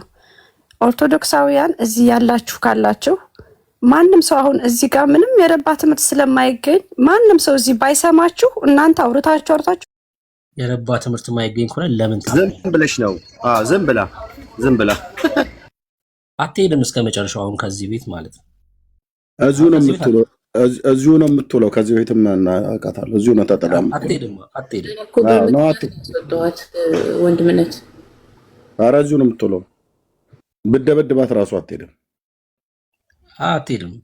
በጭራሽ አትሄድም። መሞገት ሲያቅታችሁ አሁን ለምሳሌ ከፍቻት አይቻለሁ። አሁን የመጽሐፍ የት ነው የጻፈው? በትንሣኤ ዘጉባኤ ማተሚያ ቤት። የራሳችሁን ቤተክርስቲያን ለምን አትሞግቱ እንዴ? በዚህ ያህል ካፈራችሁበት ከሆነ ቦታ ነው ያመጣችሁት ከምትሉ እንዴ ኢትዮጵያ ኦርቶዶክስ ይኸው ቲክቶክ ላይ እንደዚህ እያሳዩ ነው። ስክሪንሾት አድርጉና ውሸታቸውን ነው ወይ? በጣም እኮ ቀላል እኮ ነው። አሁን እንደው ዘመኑ የቴክኖሎጂ ሰኒ መታለች እና ሰኒ ትግባና ራይት ስለምችል ሰኒ ትግባ እሷ ትናገር ይችላል። ወንድማችንም እኮ ይችላል እኮ እስራኤላዊ እኮ ነው ጌታ። ብዙ እስራኤላዊ ነው እንጂ እስራኤላዊ ነው ልጁ ይችላል። ብዙን ጊዜ ሰምቼዋለሁ ነው። አዎ ብዙ ጌታ እስራኤላውያን ወንድምቶች ሰጥቶናል። በቃ ሰጥቶናል። ገብተሽ መሞገት ትችላለሽ እህት ዓለም። ትክክል ካልሆነ ደግሞ የምናሳየው መጽሐፍ እኮ በጣም ቀላል ነገር ነው። እኔ አሁን ኢትዮጵያ ውስጥ ነው የምኖረው። የኢትዮጵያ ኦርቶዶክስን በተሳሳተ መጽሐፍ እየወነጀለ ነው ብለሽ ክሰሽኝ። ቀላል ነገር እኮ ነው። እኛ ምን አልከስም። እኔ ለምን ከሳለሁ? መብት ነው እኮ ማለት ምን ላልሰጠሽም እንድትናገሪ ሲሰጥሽ ነው የምታወሪው። ዝም ብሎ አይወራም። እድል ሲሰጥሽ ታወሪያለሽ። ላሳይክ ሚኒሊክ መጽሐፉን ቅድም ያልኩ ሚኒሊክ አለክ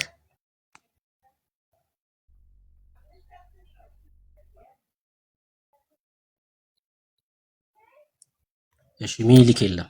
እሺ ካርሜል ኤርሜ በትልቁን ቪዲዮ አንተ ታሳይልናለህ መጽሐፍ ስንፈልግ። ኦርቶዶክሳውያን እዚህ ቤት ምን ትሰራላችሁ? ውጡ፣ በቃ አለቀ። ብቻቸውን አውርተው ይጨርሱ። ቆይ ኖ ለምን አወጣችኋት? ወይት ቆይ ነይ በደንብ ትናገር። ነይ የታችን ቆይ አንዴ ነይ ማስታወቂያ ነገረሻቸው እንጂ ነይ የታችን ችግር የለም። ቆይ ትጨርስ። ነይ በአንቺ ቃል ከዚህ ቤት የሚሄድ ተመልሳ ትምጣ ብሎክ ተደርጋ ነው። ነይ የታችን ነይ ንገሪያቸው።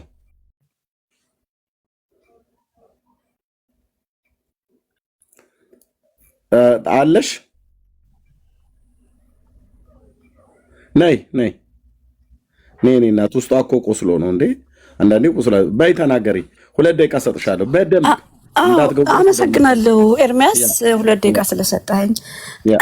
ምንድነው እዚህ ጋር እኛ ባንገባ ሌሎች ኦርቶዶክሳውያን ባይገቡ ራሳችሁ ከ39 ነው ከ41 ታቆሚያለሽ። ደቂቃሽን እያየሽ ተጠቅሚ 2 ደቂቃ። እሺ እዚህ ጋር ባይገቡ እናንተ ተወያይታችሁ አውርታችሁ ደጋግማችሁት ሁሌም መጨረሻ ላይ ሌላ ሰው መልስ የሚሰጣችሁ ስታጡ ዝምታ ሲበዛ ያኔ ወደ ትክክለኛው ወደ ራሳችሁ ትምህርት ገብታችሁ ማስተማር ትጀምራላችሁ። ካልሆነ ግን እናንተም እንዲህ እያደረጋችሁ ሌላውም ሰው እየገባ ምንም ሳይኖር የምትገቡት ለእኛ ምክር ካለች በኋላ ትመክሪያለሽ። ለመማማር ሳይሆን እዚህ ጋር እንዲህ ብለናቸው እንዲህ አደረግናቸው ለማለት ስለሆነ ዝም ብለሽ አታውሪ። ቆይ 2 ደቂቃ እኮ ሰጥተኸኛል። 2 ደቂቃ የሰጠሁሽ ለእኛ ምክር እንድትሰጪ አይደለም። ልመክር አይደለም። አድምጭኝ። አሁን 2 ደቂቃ የእኛን ስም ሳታነሺ ለእኛ ምክር ሳሰጪ፣ ምክር ከፈለግሽ ለምክር በኋላ ስጠይበኝ። ለእኛ ልጆች እየተናገርኩ ያለሁት ለምንድን ነው እኩል የምታወሪው? የሰጠኸኝን ደቂቃ እኮ እየወሰድክብኝ ነው። እምቢ ካልክሽ ላስወርድሽ ነው ታለም። እኔ ከፈለግሽ 10 ደቂቃ ሰጥሻለሁ። አሁን ለእኛ ምክሩን መስጠት ተይና ኦርቶዶክሳውያን ብለሽ የምትጠሪውን ታቦት ሁሉ ጠርተሽ እዚህ ቤት አትግቡ ብለሽ በደንብ ተናገሪ ነው ያልኩሽ። በደንብ እዚህ ቤት አትግቡ በይ።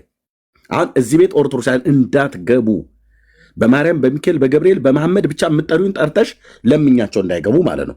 ከዛ ለእኛ ምክር ካልሽ በኋላ ላይ ደግሞ የምክር ደግሞ ሰጥሻለሁ። 2 ደቂቃውን አንቀጤ። አሁን ከ40 ነው ከ42 ታቆሚያለሽ። ለእኛ ምክር እንዳትሰጪ ኦርቶዶክሳውያን እንዳትገቡ ብለሽ በይ። ከነዘሮችሽ እኮ እዚህ ነው ተጠደሽ የምትይው አንቺ በይ። አሁን ቀጥይ አውሪ። ለእነሱ ንገሪያቸው። እኛን በኋላ ትመክሪ ነው። ጋይድ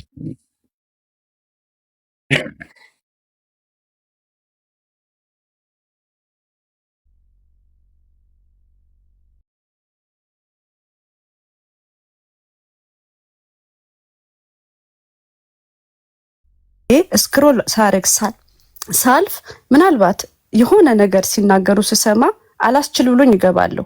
ከዛ ውጭ ግን ማስተላልፈው መልእክት ካለ የምጽፈው ካለ ቴክስት አድርጌ ነው የምወርደውና የምወጣው። ቁጭ ብዬም ተጥጄም አላቅም ሰምቼም አላቅም። ስለዚህ ኦርቶዶክሳውያን ጥቅም የማታገኙበት ከሆነ አትግቡ። አዳምጪኝ። እኔ ኦርቶዶክስ ነኝ፣ ግን ለምሳሌ አዳምጪኝ። ለምሳሌ የኦርቶዶክስ እውቀት ያላችሁ ሰዎች አሉ አይደለ?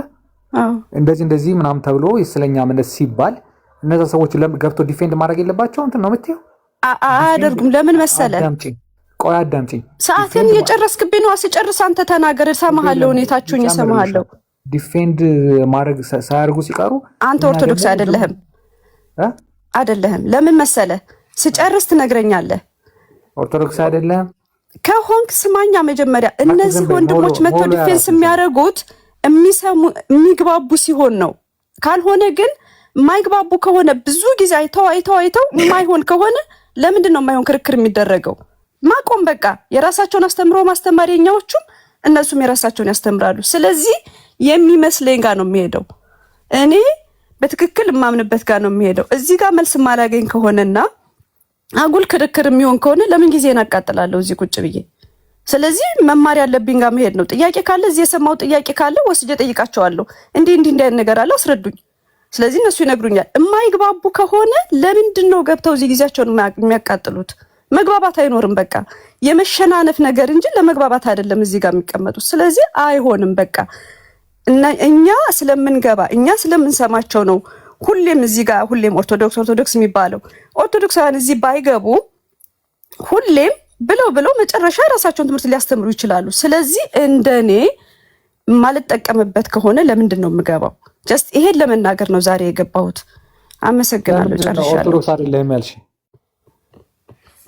ለምንድን ነው? አቋረጥከኝ። አትሊስት እኮ ተናግሬ እስክጨርስ እንኳን እኮ ጊዜን እንኳን በአግባብ እንድጠቀም አላደረከኝም። መጠበቅ ነበረብህ እንደ አንድ ኦርቶዶክሳዊ፣ እንደ እህትህ፣ እንደ ወንድሜ።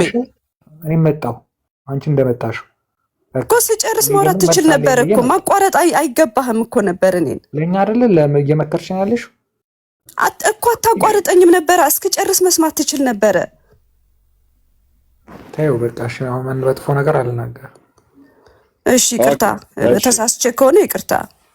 አመሰግናለሁ ሁላችሁንም። እግዚአብሔር ይስጥልኝ። ሁሉንም ወደ ልቦናችሁ ይመልሳችሁ እግዚአብሔር። ቻው። ወይ ምርቃቱን ታይ መከራለሽ ለኛ ቅድም ለመምከር እየቃጣሽ ስለነበረ ማስታወሻውን ተናግረሻል። ለመምከር አይደለም እንዳስተያየት ግን እንዳስተያየት እንደ አንድ አስተያየት እንደ አንድ ግለሰብ ግን 2 ደቂቃ ልስጥሽ አስተያየት። ምን አልከኝ? 2 ደቂቃ ላስተያየት 2 ደቂቃ ልስጥሽ። ለኛ ነው አስተያየት የምትሰጪው አይደል? አዎ እንዳስተያየት ለወገኖችሽ ማስታወቂያ 2 ደቂቃ ሰጥቼሻለሁ። ለኦርቶዶክሳውያኑ 2 ደቂቃ ለኛ አስተያየት ቀጥይ። እሺ በእውነት እግዚአብሔር ይስጥልኝ። እንዳስተያየት ምንድነው መስጠት የምፈልገው? በትክክል የሃይማኖት ትምህርት መከራከሪያ የሚሆኑት ገድላት ታምራት አይደሉም። ስለዚህ የሃይማኖት መከራከሪያ የሚሆኑት በአንድ ላይ የተጠረዙት መጽሐፍ ቅዱስ እዛ ላይ ያለ ወንጌልም በለው መልእክትም በለው የነቢያትም መጽሐፍት የኦሪትም የሐዲስ ኪዳንም ለሃይማኖት መከራከሪያ የሚሆኑት እነሱ ናቸው።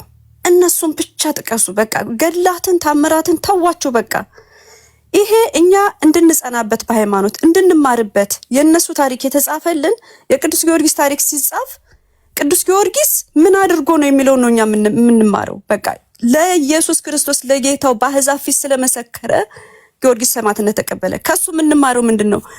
በጌታዬ መስክሬ ሰማዕትነት እቀበላለሁ። ምክንያቱም እንደ ጊዮርጊስ ክብር እንዳገኝ ቤተክርስቲያን ዓላማዋ ይሄ ነው የቅዱሳንን ገድል ስትጽፍ እንጂ ለሃይማኖት መከራከሪያ አይደለም። እሱን ማድረግ ያለባችሁ።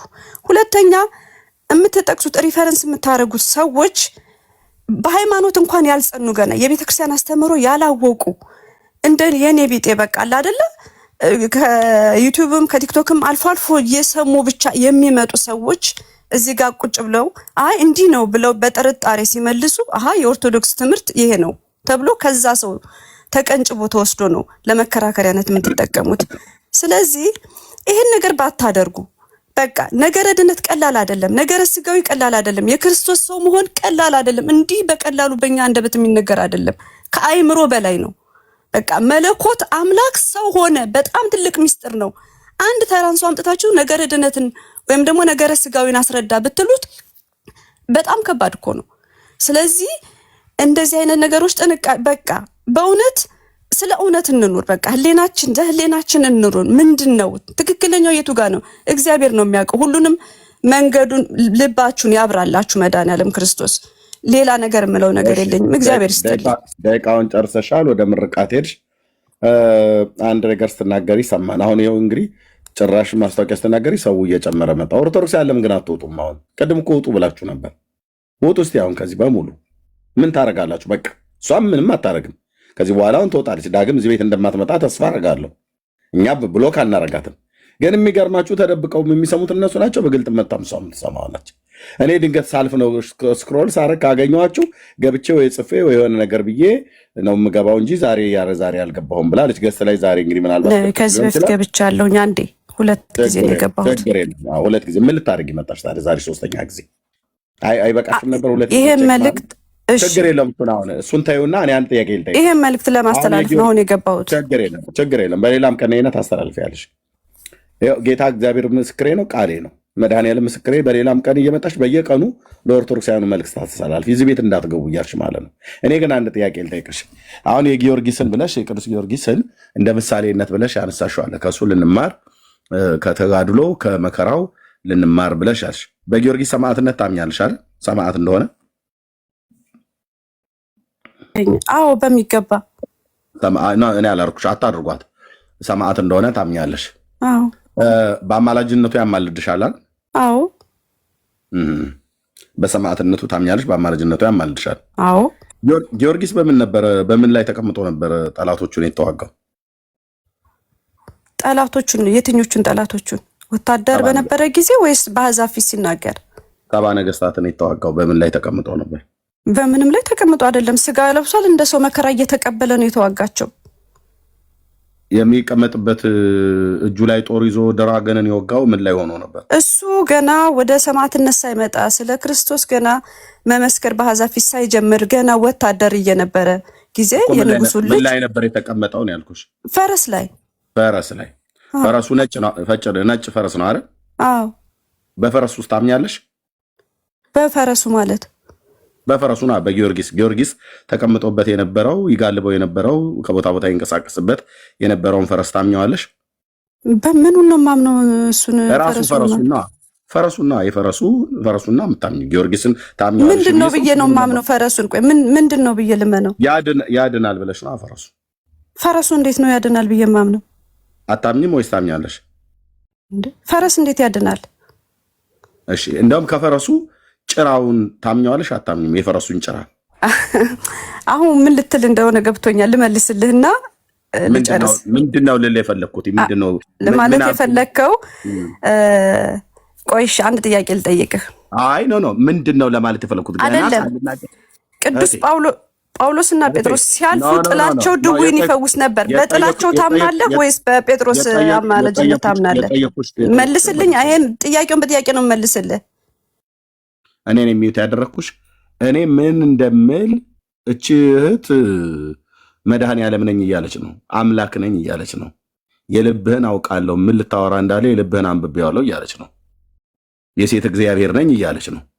ምን እንደምል ያወቅሽውን ለህዝብ ተናገሪ። ማይኩን ከፍተሽ አውቄዋለሁ ምን ልትል እንደሆነ ብለሻል። ምን ነበር ልል ያልኩት? ገና ካፌ አላወጣሁትም። ቀጥይ። ልትናገር የነበረ ሰዎችን ይላል። አይ በመንትንም ሳይሆን የተናገሩትን ሳይሆን ሊናገሩ ያልቻሉትን ነገር አዳምጠው። እውነቱ ያለው እሱ ጋር ነው። ስለምን ምን ነበር ልል የፈለኩት? ልመልስልህ። ከአንደበቴ ያላወጣሁትን አንቺ ያወቅሽውን ነገር ለህዝቡ ተናገሪ። ልመልስልህ። ያው ኦርቶዶክሶች ፈረስ ያድነናል ጭራውን ሲነካን ተፈወስን ወይም ምን አሉ ነው። ሌላ ነገር አይደለም እኮ የምታወራው። አያቸው አሁን እቺ እህት ዋሸች ማለት ነው። እኔ አሁን እንደዚህ ልል ጌታ ኢየሱስ ምስክሬ ነው፣ በፍጹም አላምንም፣ አላልኩምም፣ አላሰብኩም። አሁን እቺ እህት ዋሻለች ማለት ነው። ያላልኩትን በልቤ ያላሰብኩትን እንዲህ ለማለት ፈልገህ ነው ብላ በአምላክ ቦታ ራሷን ተቀምጣ የልብ አዋቂ አይነት ሆና ዋሸሽ ማለት ነው። የጠየኩሽ ጥያቄ ላይ ልመለስ። መልስ ልመልስ። የፈረሱን መልስ ልመልስልህ። የጠየቀኝን የፈረሱን ጭራ ታምኛዋለሽ አታምኚውም ነው ያልኩት። ልመልስልህ። ቆያ ቀጥይ። ጴጥሮስና ጳውሎስ ሲያልፉ ጥላቸው ሰው ይፈውስ ነበር። ጥላቸውን ታምነዋለህ? የፈረሱን ጭራ ታምኘዋለሽ ነው ያልኩት። መልስልኛ። ጥላቸውን ታምነዋለህ ወይ? የነ ጳውሎስና የጴጥሮስን አላምነውም። ግን ድው ይፈውሷል። አልፈወሰም። የፈወሰ ቅዱስ ጳውሎስ ሳይሆን የጴጥሮስ። አየሽ፣ ስለዚህ ዋሸሻ። ውሸት አይደለም፣ መጽሐፍ ላይ ያለ ነገር ነው። ግን ሐዋርያት እሺ፣ ጴጥሮስ ቆንጅዬ ውሸታም ያው ጳውሎስና ጴጥሮስ በጥላቸው አልሽ። ጳውሎስ የቱ ጋር ነው በጥላው ፈወሰ ብሎ የሚለው ያለው? ክፈቺ ማይክሽን ክፈችና ጳውሎስ በጥላው ፈወሰ ጴጥሮስ። እሺ ጴጥሮስ። በቃ አሁን ተሳስቻለሁ በይ። ተሳስቻለሁ። አዎ ተሳስቻለሁ፣ በጣም ተሳስቻለሁ። ኦኬ። ጴጥሮስ በምኑ ነው የፈወሰው? በጥላው ፈወሰ። እሺ ጥላውን ታምነዋለህ? አድምጭ። አላምንም እኮ አልኩሽ እኔ አላምንም። በቃ ስለዚህ ግን ጥላው ሰው ፈውሷል። አትጩይ፣ ተረጋጊና አውሪ። ኦኬ። ጴጥሮስ ጥላዬ ይፈውሳል፣ ሰዎችን አምጡና ጥላዬ ጋር አስቀምጡ ብሏቸው ነው ሰዎቹ አምጥተው ያስቀመጡት አይደለም?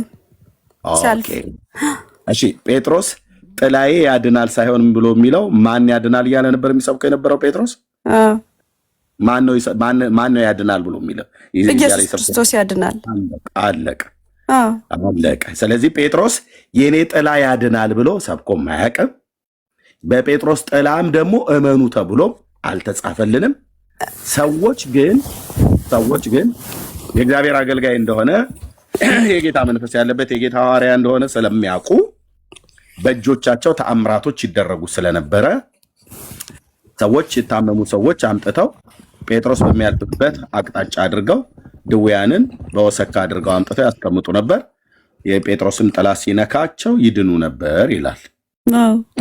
ይህን ታምር በጴጥሮስ ላይ ሆኖ የሰራው ማን ነው? እግዚአብሔር ነው። አለቀ። የጊዮርጊስም ፈረስ ጭራ ታምኘዋለሽ? አታምኚው? አላምነውም። አታምኚም? ቤተክርስቲያኒቱ ግን እንደዚህ ብላ ጽፋለች። በሱ ጭራ እመኑ ነው ያለችው ወይስ ደግሞ በሱ ጭራ ተፈወሰ? በሱ ጭራ እመኑ ብላ የጻፈችውን አሁን ይኸው ካሜራ ልከፍት ነው። ጠብቀኝ እህት ዓለምዬ። እንደዚህ ነው ቀስ እያለን የምናወጋው ማለት ነው። እና ፋንድያውም እየተፈለገ ነው ገና ሲገኝ ተነግራችኋለች። ይኸውልህ የነገርኩ ምንድን መሰለህ፣ አሁን መጽሐፉን ላሳይና ከዛ ታወሪያለሽ። እንዴት መሰለ ብለሽ አትበይ፣ እኔ ገና ሳላሳይሽ ማለት ነው። የፈለከውን መጽሐፍ አውጥተህ አንብብ። እኔ እንዳትገቡ እዚህ ፔጅ ብዬ ያተናገርኩት እኔ አንተ ጋር እዚህ ልከራከር ሳይሆን ልወጣ ነው። ስለዚህ እግዚአብሔር ይስጣችሁ፣ እድሜ ይስጣችሁ። ኦኬ ቆይ እንጂ እንዴ የጭራውማ የፈረሱን ጭራማ ላሳይሽ። ኦኬ ወጣሽ አይደል? እዛው ፋንድያሽን አምጥተው ያበሉሻል ማለት ነው። ኦኬ እንዲህ ነው የእግር እሳት የምንሆንባችሁ ማለት ነው። በመረጃ ያ የጊዮርጊስ የፈረሱ ጭራ እመኑ ብላ ተማጸኑበት ብላ ቤተክርስቲያንሽ ጽፋለች። ፋንድያውን እየፈለገችልሽ ነው። ኦኬ አዎ ያ እዚህ ተጽፎልሻል እህት ዓለም።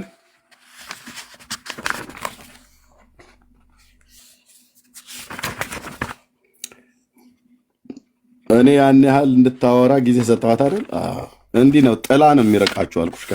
እኔ ጋር ስትመጡ ፒሪ ፒሪ ፒሪ ፒሪ ፒሪ ፒሪ ፒሪ ፒሪ ፒሪ ፒሪ ፒሪ ፒሪ ኦርቶዶክስ እንዳትገቡ እዚህ ቤት። ቀደም 500 ሰው ነበር፣ 200 ሰው ጨመረ ራሱ። ቢሃይንድ ባይማ ስንት አለ እንደተሰለፈ። ያው ቤተክርስቲያንሽ በቦታው ስለሚገኙ የቅዱሳን አጽም ብላ ባለችበት ክፍል ላይ መጽሐፈ ጤፉት ገጽ 214 ላይ በጊሼን ደብረ ከርቤ የታተመ መጽሐፍት ላይ በደብሩ ከዛ ከመጡት ውስጥ ዳግመኛ በዓላቸውን ታከብሩ፣ ዝክራቸውንም ተዘክሩ፣ ትማጸኑባቸው ዘንድ እነዚህን ሁሉ አምጥተናል ብላ ትላለች። ከወርቅ ሳጥን ውስጥ ከተለበጠው እዛ ተቀምጧል ብላ ትላለች። አጽማቸው የሰዎች አጥንት ማለት ነው። ከዛ ጋር መስቀሉ አለ። የመጣው የቅዱሳን አጽም ዝርዝር ይላል። አንድ ማዕት አጥንት ጭና አምጥታላለች ከውጭ። የመጀመሪያዋ አጥንት የማርያም የጌታ እናት ማርያም እናት የሐና አጽም መጥቷል። የሐና አጽም ኦኬ፣ የሐናን አጽም አምጥታለች ቤተክርስቲያኒቱ ማለት ነው። የሐና አጽም መጥቷል ማለት ነው። የማን? የማርያም እናት የሐና አጽም። ተባረኪ እህቴ ሰብለ ነሽ የምትባዩ ለወንድምነት ለብሩኬ ጊፍት ስለሰጠሽ ቴንኪዩ፣ ጸጋ ይብዛልሽ። ኦኬ የሐናን አጽም አምጥቻለሁ ብላለች። አጥንት መጥቷል ማለት ነው። አጥንት አንድ ቁጥር። የበርተሎሜዎስም አጥንት መጥቷል ኢትዮጵያ ውስጥ ምን ለማድረግ። የጊዮርጊስም አጽም መጥቷል። ይህም ብቻ አይደለም፣ የፈረሱም ጭራ ጭምር መጥቷል። ምን ሊደረግበት? በዓላቸውን እንድታከብሩ፣ ዝክራቸውን እንድትዘክሩ፣ እንድትማጸኑባቸው። የትዬ በእውነት የጊዮርጊስ ፈረስና ፋንድያው በረከቱ ይደርባችሁ። የጊዮርጊስ የፈረሱ ጭራ ጭምር የት ነው የምትወርዱት? እንደ ወረዳችሁ? ወረደ እኮ አሁንም ያንደኛ ወረደ። አሜን በሉ እንጂ ኦርቶዶክሳውያን ወገኖቼ፣ በእውነት ይህንን ታምር ልትንቁ አይገባም። ኦርቶዶክሳዊት ቤተክርስቲያን አምጥታላችኋለች። ጊዮርጊስ ብለሽ ስለጠራሽ ማለት ነው። ስለዚህ ጊዮርጊስ አጽሙን ብቻ ሳይሆን የፈረሱንም ጭራ ጭምር አምጥታለች። ምን እንድታደርጉበት? በዓላታቸው እንድታከብሩ፣ ከዛስ ዝክራቸው እንድትዘክሩ፣ የፈረሱን ጭራ ዝክር እንድትዘክሪ፣ የፈረሱን ጭራ በዓል እንድታከብሪ። የፈረሱ ጭራ መቼ ነው የሚውለው ብለሽ ነው ቤተክርስቲያንሽ መጠየቅ ያለብሽ። ከዛስ በፈረሱ ጭራ እንድትማጸኝበት አምጥታለች ቤተክርስቲያኒቱ። በእውነት ፋንድያው እየተፈለገ ነው። ኮቴው ሰሜን ሸዋ አለ። የጊዮርጊስ የፈረሱ ኮቴ የረገጠው ተብሎ ሰሜን ሸዋ ላይ አለ በስርዓት ህዝቤ እየሄደ የሚያፈነድድበት ማለት ነው። ግልጽ አይደለም? እንደ አማርኛ ግልጽ ነው።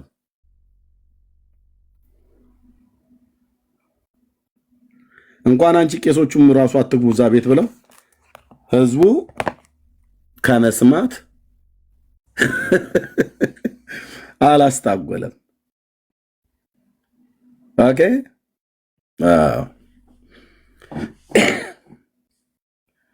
አዎ እና መጥቶላችኋል የሰዎች አጥንት ስም ዝርዝር የማርያም የሐና እናት የማርያም አጥንት መጥቷል። እንድትማጸኑበት በሐና አጽም ዝክሯ እንድትዘክሩ በዓሏ እንድታከብሩት እንድትማጸኑበት እንድትጸልዩበት ማለት ነው። የበርተሎሜዎስም አጽም ከሐዋርያቱ የጊዮርጊስ አጽም መጥቶላችኋል።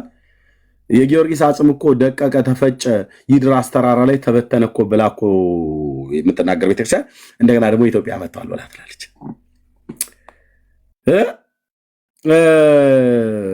የፈረሱም ጭራ ጭምር ፋንድያውን ጠብቁ፣ የሚቀጥለው ላይ ይመጣላችኋል። በእውነት በዚህ ቤተክርስቲያን መኖር እንዴት ደግ መሰላችሁ ይሉልሃል፣ ይመጣል። የአንጾኪያ ሰማዕት የሆነው የገላውዲዮስንም አጽም አምጥተንላችኋል። ምድሪቱን አጥንት በአጥንት ሞልተዋለች። ኦኬ እንናገራኛ ደግሞ ሲርሚያስ ቆይ ምኑን ትናገራለህ? አሁን ሚዩት አድርገህ ስማ ብራዘር፣ ምኑን ትናገራለህ? ምኑን ትናገረዋለህ? ቤተክርስቲያኒቱ ተናግራ ትጨርስ። ከዛ የምትናገረው ነገር ካለ ከራስ ቤተክርስቲያን ጋር እኛ ሚዩት አድርገን እንሰማለን። ለኦርቶዶክስ ነው መልስ የምትሰጠው፣ ለእኔ አይደለም። እሰጥሃለሁ፣ ታወራለህ። ለእኔ ግን አይደለም፣ ለብሩኬ ለማንም ጴንጤ ምናምን ነገር ብለህ አይደለም፣ ለኦርቶዶክስ ትመልስላታለህ። ኦኬ የአንጾኪያው ሰማዕት የገላውዲዮስንም አጽም አምጥተንላችኋል። አጥንት ማለት ነው። ወደ ኢትዮጵያ መጥተዋል። በኢምፖርት ኤክስፖርት በደረጃዎች መዳቢ ምናምን ነገር ታይቶ ነው ተመርምሮ ነው አናቅም፣ ግን መጥተዋል። አጥንት የአጥንት የደረቀ የሰው አጥንት መጥተዋል። የሊቀ ጳጳሳቱ የሳዊሮስና የዲዮስቆሪዮስም አጽም መጥተዋል ኢትዮጵያ ውስጥ እነ ሮያል እንዲማጸኑበት ማለት ነው። ሄሮድስ በቤተልሔም ያስፈጃቸው ኳስ በመሬት እኮ ነው። ታዲያ እንዴ ታዲያ ሮያል እንዲማጸንበት መጥቷል እኮ ነው። አንተ ኦርቶዶክስ አይደለ እንዴ? ቤተክርስቲያን አምጥቻለሁ ብላ ካለች ቤተክርስቲያን ባመጣችው ነገር ላይ በረከቱ ይደርብኝ ነው ማለት ያለበት። ጭራም ይምጣ፣ ፋንድያም ይምጣ፣ ኮቴም ይምጣ፣ ምንም ይምጣ አሜን ነው ማለት ያለበት። አሜን። ስለዚህ ሜት አድርገህ ጠብቀን። ቴንኪው። ይኸው 14,000 የቤተልሔም ሕፃናት ሁሉ አጥንት መጥቶላል። አንተ 14,000ን ምንድነው ፈልገህ የእያንዳንዱን ሕፃን ጭንቅላት አጽም መነካካት ነው ያለብህ። አጽማቸው በረከታቸው እንዲያደርብህ ማለት ነው። ፋክት። እነዚህ የቆጠርናቸው 7ቱ ሁሉ በወርቅ ከተለበጠው ከእንጨቱ ሳጥን ውስጥ አሉ። በእመቤታችን ስም የተቀረጸችውን ታቦትም አምጥተንላችኋል አሉ። በጣም የሚገርመው ግን ይሄ ሁሉ የመጣው ከየት ነው ብለህ ስትል ከመካ መዲና፣ ከሳውዲ እና አሁን ሮያል ተክቢር ነው ማለት ያለብህ። ሎቱ ስብሐት በስመ አብ ወወልድ ወመንፈስ ቅዱስ። እሱን ለኛ ተውት። ከየት ነው የመጣው? ከሳውዲ አረቢያ ከመካ መዲናው ሹም ጋፊር ከተባለው ከዛ ነው የመጣው። ማን የጻፈችው? ቅድስት ኩላዊት ንጽሕት ቤተክርስቲያን።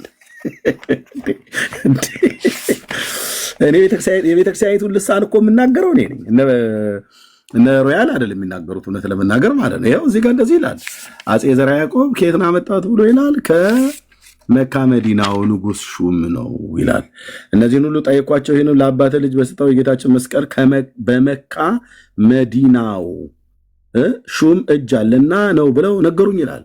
ከዚያም በዚያን ጊዜ ስለዚህ ነገር እንዴት የእስላም ንጉሥ የጌታዬን መስቀል ለመያዝ ገንዘብ ስለማድረግ ቻለ ብዬ ከእርሱ ጋር ለመዋጋት መንፈሳዊ ቅናት ቀናው ይላል አፄ ዘርዓ ያዕቆብ ማለት ነው።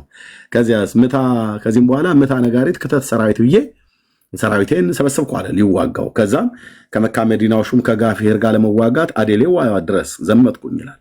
ከዛም በዘመኑ የነበረው የምስሩ ንጉሥ አሽሪፍ፣ የምስር ማለት የግብፁ ማለት ነው። ከዛ ጋፊር እንደ ንጉሥ ሆኖ በመካ መዲናው ያስተዳድርና ይገዛ ነበር። እነዚህን ሁሉ አጥንት መስቀሉ ራሱ ከየት ነው የመጣው? ግማደ መስቀሉ ጊሼን ነው አሉ የተባለው ብራዘር ከኢየሩሳሌም የሚባለው እሱ አየር ስትይዝ ነው። ኦርቶዶክስ በራሷ መጽሐፍ ነው እየተቀጠቀጠች ያለችው።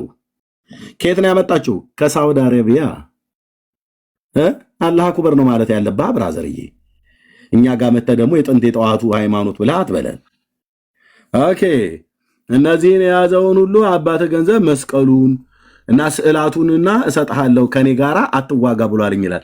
ስዕልና ታቦትን፣ አጽምን፣ የፈረሱን ጭራ፣ የህፃናቱን ጭንቅላት በሙሉ ከየት ነው ያመጣው? ጋፊር ከሚባለው ከመካ መዲናው ሹም ነው። ማን ነው የሚናገረው? የኢትዮጵያ ኦርቶዶክስ ቤተክርስቲያን በግሼን ደብረ ከርቤ የተጻፈ መጽሐፈ ጤፉት የት ገጽ 141 እንዴት ላርጋችሁ ወገኖቼ? እንዴት ልደብቀው? ቤተክርስቲያን እንደዚህ እወቁልኝ ብላ ከጻፈች አነበብኩት። ይህንንም እጅ መንሻዬን መስቀሉን፣ ሰፍነጉን፣ ከለሜዳውን፣ አክሊለ ሦኩን ይህንን ሁሉ ሉቃስ የሳላትን የእመቤታችን ስዕል፣ ዮሐንስ ወንጌላዊ ሳለው የጌታ ኩርዓተ ርእስ የተባለውን ስዕል፣ የቅዱስ ሚካኤልንም ታቦት ሰጠኝ። የሳውዲ አረቢያው ንጉሥ። ባለፈው እኮ ተናግሬያለሁ። ብፁዕ አቡነ እንድርያስ እዚህ ለሰላም ይሰጣሉ 14 ታቦት ባለፈው ድገሙልኝ ብሎ ጽፈው የሰጡት ማለት ነው። ድሮ ደግሞ ከሰላም ነው የሚቀበሉት። ጳጳሱ ለሰላም ይሰጣል፣ ንጉሱ ደግሞ ከሰላም ተቀብሎ ያመጣል። በእነዚህ ነው እኛ መናፍቅ የምንባለው። አየህ፣ ረጋ ብለን የምናወራው ቀስ ብለን እንቆመቁመዋለን። የተጻፈው እንደዚህ አሰጣላለሁ ማለት ነው። እናንተ ጻፉ፣ እኛ እናነበዋለን። ይህንንም እጅ መንሻ ተቀብዬ ወደ ሀገር በፍቅር ተመለስኩኝ ይላል። ይህንንም ካስረከበኝ በኋላ የመካ መዲናው ሹም ጋፌር እንዲህ አለኝ፣ ይህንንም እጅ መንሻ ተቀብለ ወደ ሀገር በፍቅር ተመለሰህ ከኔ ጋር ምን ያዋጋሃል? የአንተስ የኔ ሰራዊት በከንቱ ቢያልቅ ምን ይረባናል? ምንስ ይጠቅመናል? ብሎ ለመነኝ ይላል። ይህንንም እጅ መንሻ አድርጎ የሰጠኝ መስቀሉና ስዕላቱን መስከረም 21 ቀን በ1443 ዓመተ ምህረት ከተቀበልኩ በኋላ አንብር መስቀሌ በዲበ መስቀል ብሎ ያሳየኝን ህልም እውነት ነውን ብዬ ህልሜን አሰብኩ ይላል። ከየት ነው ሁሉ የመጣው? ከመካ መዲናው ሹም። ኦርቶዶክስ ታቦቱን ከየት ነው የመጣችሁ? ታቦተ ማርያም የተባለውን አክሱም ያለውን ከመካ መዲና። እስከ ዛሬ ከየት ነበር ብለው ሲሉ ነው የነበረው? ከኢየሩሳሌም።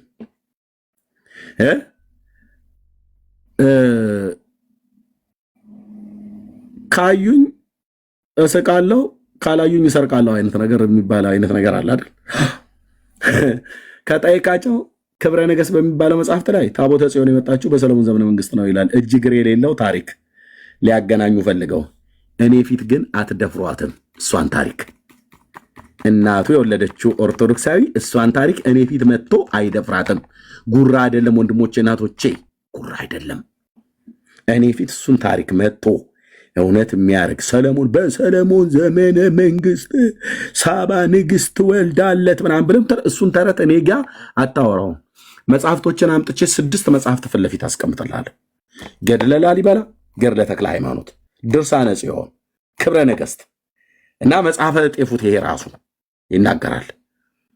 እና የኢትዮጵያ ታሪክ አምጥቼ 6ቱን መጽሐፍ አስቀምጥልና ነፍስ ከስጋ እስኪሰቃይ ድረስ ከአንደኛው መጽሐፍ ወደ ሌላኛው መጽሐፍ ወስዳለሁ።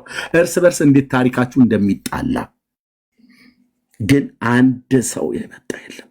በዚህ 10 ዓመት ውስጥ አንድ ሰው አይርሚቶ ባክምለ እሱ ታቦቱ እኛ ብዙ እንትን እንዳውራ ምን በሰላም አይደለም ታወራለህ። ጨርሳለሁ። እንደዚህ እንዳትለው ኦኬ። ካልሆነ ትወርዳለህ። እሰጣለሁ። በገዛ ቤቴ ደግሞ እንደመጣ እንትን ትላለህ እንዴ? ስንት ጊዜ እኮ ሰጥቻለሁ። ምንም ብታወራ እኮ አርቲ ቡርቲ የምታወራው ሮያል ምንም አርቲ ቡርቲ ያልኩ ምንም መረጃ መነሻ መድረሻ የሌለው ወሬ ልታወራ ነው። መጽሐፉን አርቲ ቡርቲ ምንድን ነው? አላውቅም። አርቲ ቡርቲ ማለት ምንም መረጃ የሌለው ማለት ነው። ምክንያቱም አሁን እሺ መልስልኝ። እሺ ከሳውዲ አረቢያው ከጋፊር እጅ ነው የመጣው ታቦቱም፣ ጽላቱም፣ ስዕላቱም የጊዮርጊስም አጽም እና የፈረሱን ጭራ እንድትማጸንበት አምጣልሽ። መልስልኝ ፈጠን አድርገህ 19 ጊዜ አስቸኮልከኝ አይደል? እኔ እንግዲህ ያጠፋሁት። አሁን ስሙ እንግዲህ ሮያል ሲመልስልኝ በልቶ ነው መልስልኝ። ፈጠን አድርገው፣ ህዝቡም ደክሟል። የጊዮርጊስ የፈረሱ ጭራ መጥቷል።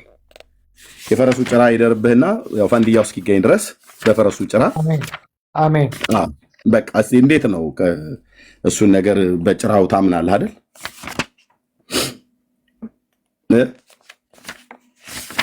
መልሳ እንዲ 11 ጊዜ ማይክ አምናለሁ። እሺ ምን እያልክ ነው የፈረሱን ጭራ የምትማጸነው? የፈረሱን ጭራ የምማጸነው ጴንጤዎችን እንቅ አድርግልኝ እያልኩ ነው። እና ምን ብሎ ይመልስልሃል? የፈረሱ ጭራ አንቃቸዋለሁ አይደል? ክርስቶስን ስለማያምን አንቃቸዋለሁ ይለኝ። አንቃቸዋለሁ እያለ ከጭራ ጋር ታወራለህ አይደል?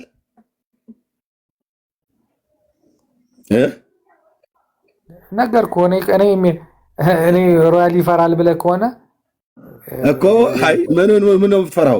ጴንጤዎችን እንቅ አድርጉልኝ ብለህ በጭራው በራሱ ጭራው በጭራ ነው አይደል የሚያንቀን?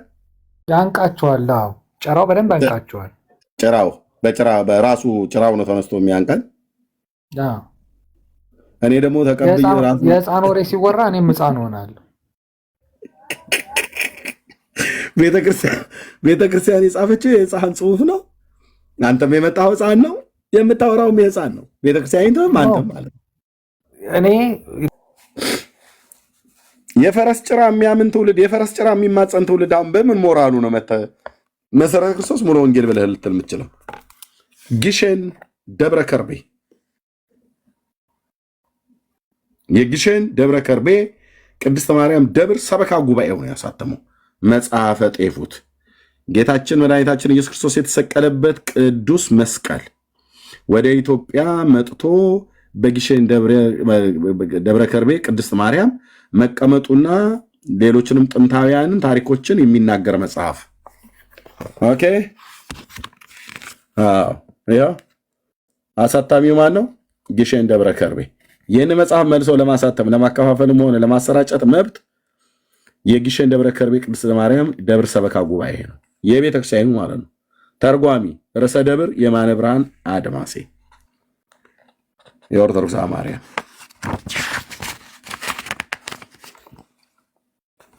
ኦኬ ብፁዕነታቸው ይኸው እዚህ ብፁዖቹ ፎቶ የአህጉረ ስብከቱ ሊቀ ጳጳስ ብፁዕ አቡነ አትናቴዎስ እኚሁት፣ የደብሩ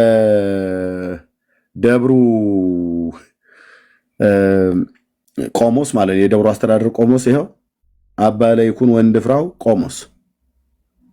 ማን የጻፈው ይሄን? ቤተ ክርስቲያኒቱ ጭራ እንድትማጸንበት አምጥቼልሃለሁ ብላ ትለ የፈረስ ጭራ የምትማጸን ትውልድ መተህ ጴንጤን በምን የሞራል ብቃት ልትናገር ይችላል? ወንድማን በምን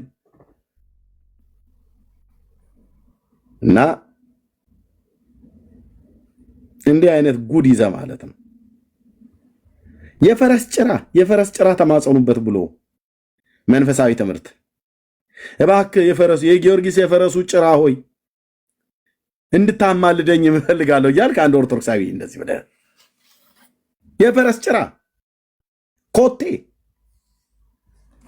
ኮቴውን ማን ነው የጊዮርጊስ የፈረሱ ኮቴ የሚባለውን? ወንድምነት እሱን ቪዲዮ ካለ አምጣው እስቲ። የጊዮርጊስ የፈረሱ ኮቴ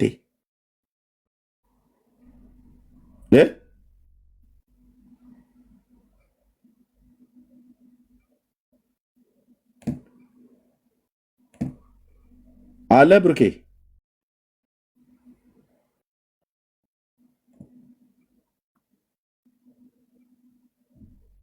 ተው ወንድምነት አግኝቼዋለሁ። ይኸው የጊዮርጊስ የፈረሱ ኮቴ ማለት ነው። የት ነው ያለው? ይኸው የሰማዕቱ የጊዮርጊስ የፈረሱ ኮቴ ተብሎ የተጻፈበት ዋናውን ቆይ እንፈልገው ወገኖች። ኦኬ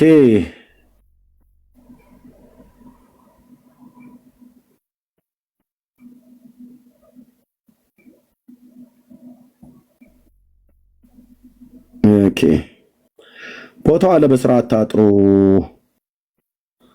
ሰሜን ሸዋ አለ ወንድምነት። ቆይ ቪዲዮም ካለ እስኪ ላኪ። አለ ቪዲዮ የሆነ ቦታ ላይ እኮ አስቀምጫለሁ ግን ኦኬ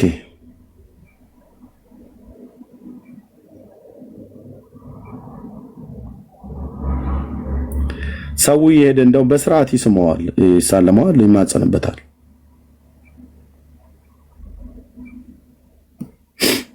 ኦኬ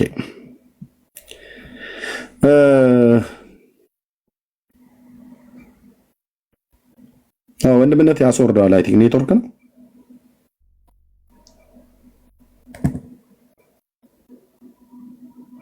ወንድምነት እንኳን ደህና መጣ።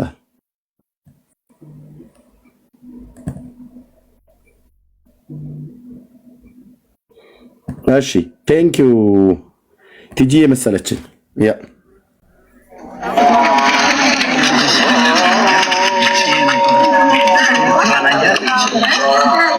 ያው እዩት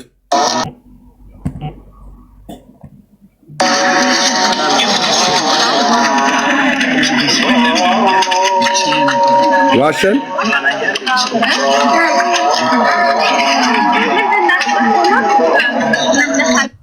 ያው የቅዱስ ጊዮርጊስ የፈረሱ ኮቴ ያው የኦርቶዶክስ ተዋሕዶ ቤተክርስቲያን ምዕመና እየሄዱ ቤተክርስቲያኒቱ በስርዓት የምታውቀው ካህናቱ ሄደው የባረኩት በወፍ ድምፅ የሚወጣ ጸበል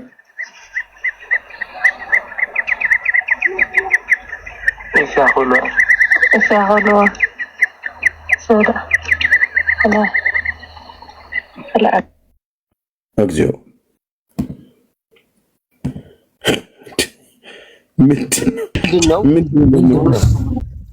ምንድነው ደግሞ ይዘሽብን የመጣሽው? ቆይ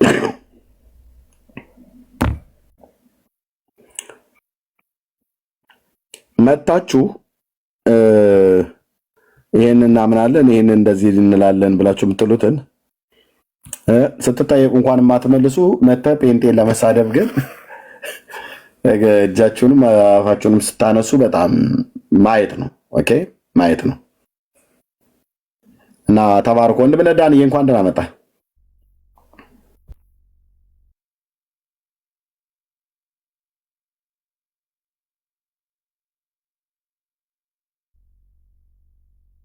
እኔ መንገድ ላይ መሰለኝ ምናልባት ለዛ ወንድምነት ተሰማለሁ። አም ሶሪ ጋይስ ማይኬ መክፈት አልቻልኩም እና ተሰማለሁ። ውጭ ነህ እንዴ? እሺ እንኳን አሁን ገና ቤት ገባሁ። ገና ቤት ውጭ ነው። ልደውልልህ ስል ነው የመጣው። መክፈት ትችላለህ? ሰና በሰዓት መቆየት እንችላለን እኮ መክፈት ትችላለህ? እችላለሁ። በቃ ከፈትና እንመጣለን ወደ አንተ ጋር ነው። እሺ ያ ቴንክ ዩ እሺ እንደሽ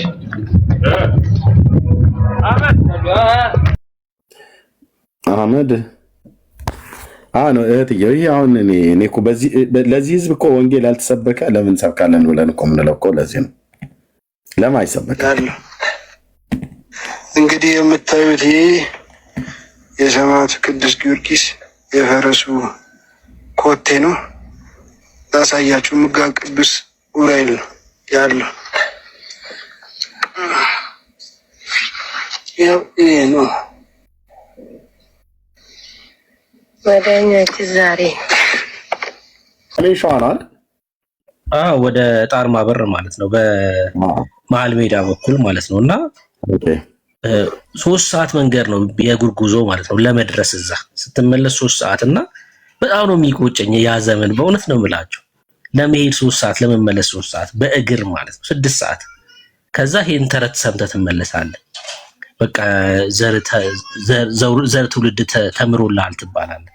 ስትመለስ ሞት ነው በቃ ኃጢአት ውስጥ ነው ያለው። ኃጢአት ይከሳል፣ ህይወት የሌለበት የውሸት ማለት ነው። በእውነት ነው የምላችሁ። እንደዚህ ረጃጅም ጉዞዎች ነበር እጓዝ የነበረው ማለት ነው። አንደኛው ይሄ መጓ ነው። ሁለተኛው ደግሞ በጣም ረጅም ከተጓዝኩባቸው የሀብትዬ ገዳም ነው። ደብረ ሊባኖስ ተኪዱ። ከደብረ ሊባኖስ 2 ሰዓት ተኩል ነው ሀብትዬ ለመድረስ የምትሄዱት ማለት ነው። ደርሶ መልስ 5 ሰዓት ማለት ነው። እሱ እዛ ገደል ውስጥ ነው አይደል? የአቡነ ሀብተ ማርያም ቪዲዮ አልኬልህ ነበር ኤርሚ ከለላከለ አይደል?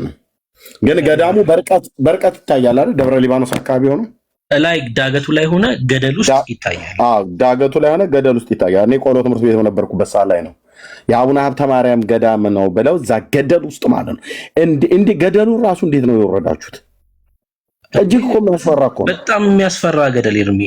አዎ በጣም ኮቪድ የገባ ጊዜ የሎሚ እምነት ኮቪድ እንዳይዝ ያደርጋል እና ልንታጠን ሄድ ነው ማለት ነው ኮቪድ እንዳይዘን እና ታጥኜ ነው የመጣሁት እና ስመለስ በቃ የነበረኝ በራስ መተማመን ማለት ነው ኮቪድ አይዘኝ በቃ እርግጠኛ ሆኜ ታጥኜ ነው ሎሚ ከዛ እምነት ተቀብዬ ነው የመጣሁት ማለት ያ ማለት ኮቪድ እንዳይዘን ነው። ቆይ ቪዲዮ ልላክልህ እየቀረጽ ነው።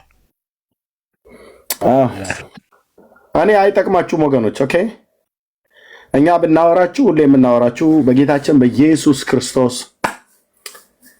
እመኑ ነው። ምክንያቱም እሱ ለሰው ልጆች በደልና ኃጢአት ቤዛ ሊሆን ከሰማያት መጥቷል። በቃ አለቀ ብራዘርዬ።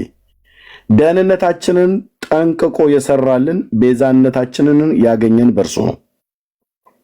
ኦኬ የኃጢአታችንን ስርየት ያገኘኑ በእሱና በእሱ ብቻ ነው። መጽሐፍት የሚነግረን ይህን ነው። አሁን ሀብተ ማርያም ገዳም ስለሄድ ከኃጢአት ይሰረይልሃል 10 ትውልድ ይማርልሃል የሚባል ጌታ እግዚአብሔር ምስክር ነው።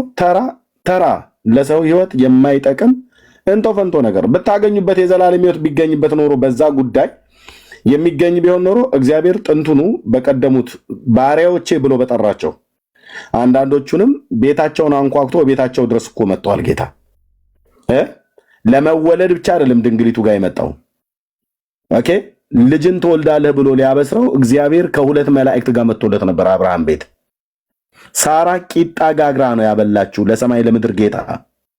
ኦኬ እናስ የዚህ አባት መቃብር ኢየሩሳሌም አለ። የቅዱሳን ነቢያት የአባቶች የእነሱን መቃብር የረገጠ የተሳለመ የሳመ 10 ትውልድ አይደለም 50 ትውልድ 100 ትውልድ ምርልሃለሁ ብሎ ለአብርሃም ቃል ኪዳን በገባለት ነበር። ግን አልገባለትም። እግዚአብሔር ለአብርሃም መቃብርህን የሳመ ብሎ አልገባለትም። ወንድም አለም የአብርሃም አምላክ ነው ከድንግሊቱ መጥቶ የተወለደው። እንዲህ አይነት ኮተታ ነገር አልገባለትም። ኮተታ ያልኩ ምንድነው? የአብርሃምን መቃብር የሳመ 100 ትውልድ ይማርልሃል፣ መታሰቢያውን ያደረገ እንደዚህና እንደዛ ትሆናለህ፣ የመቃብሩን አፈር በጥብጦ የጠጣ መቃብሩ ጋር ሄዶ የተኛ ብሎ ምን እንዲህ አይነት የመቃብር ወሬ የለም። በቃ በአብርሃም አምላክ በሆነው ከድንግሊቱ በተወለደው በዓለም መድኃኒት በኢየሱስ ክርስቶስ ታምናለህ። የይስሐቅና የያዕቆብም አምላክ እሱ ስለሆነ የእስራኤል ቅዱስ በቃ በስሙ ንስሐና የኃጢአት ይቅርታህን ታገኛለህ ማለት ነው። አጭርና ግልጽ። እዚህ የጊዮርጊስ የፈረሱ ጭራ ትላለች ቤተክርስቲያኒቱ ጽፋው መጽሐፈ ጤፉ ትላለች። እዚህ ደግሞ በኮቴው ትላለች። ነገ ደግሞ ስታገኝ በፋንድያው ትላለች። እዚህ አቡነ ሀብተ ማርያም ትላለች። እዚህ አቡነ እንትና ይላል። እዚህም ማው እንትና ይላል። ሄደ ገዳሙን የረገጠ 15 ትውልድ ምርልሃለሁ ብሎ እምህር ለኪ ብሎ አላት ይላል። የቱ ጋር ነው ያላት እግዚአብሔር? ስለዚህ ሰይጣን ህዝቤን ተጫወተበት። ሰይጣን ህዝቤን ተበቀለው አልኩ።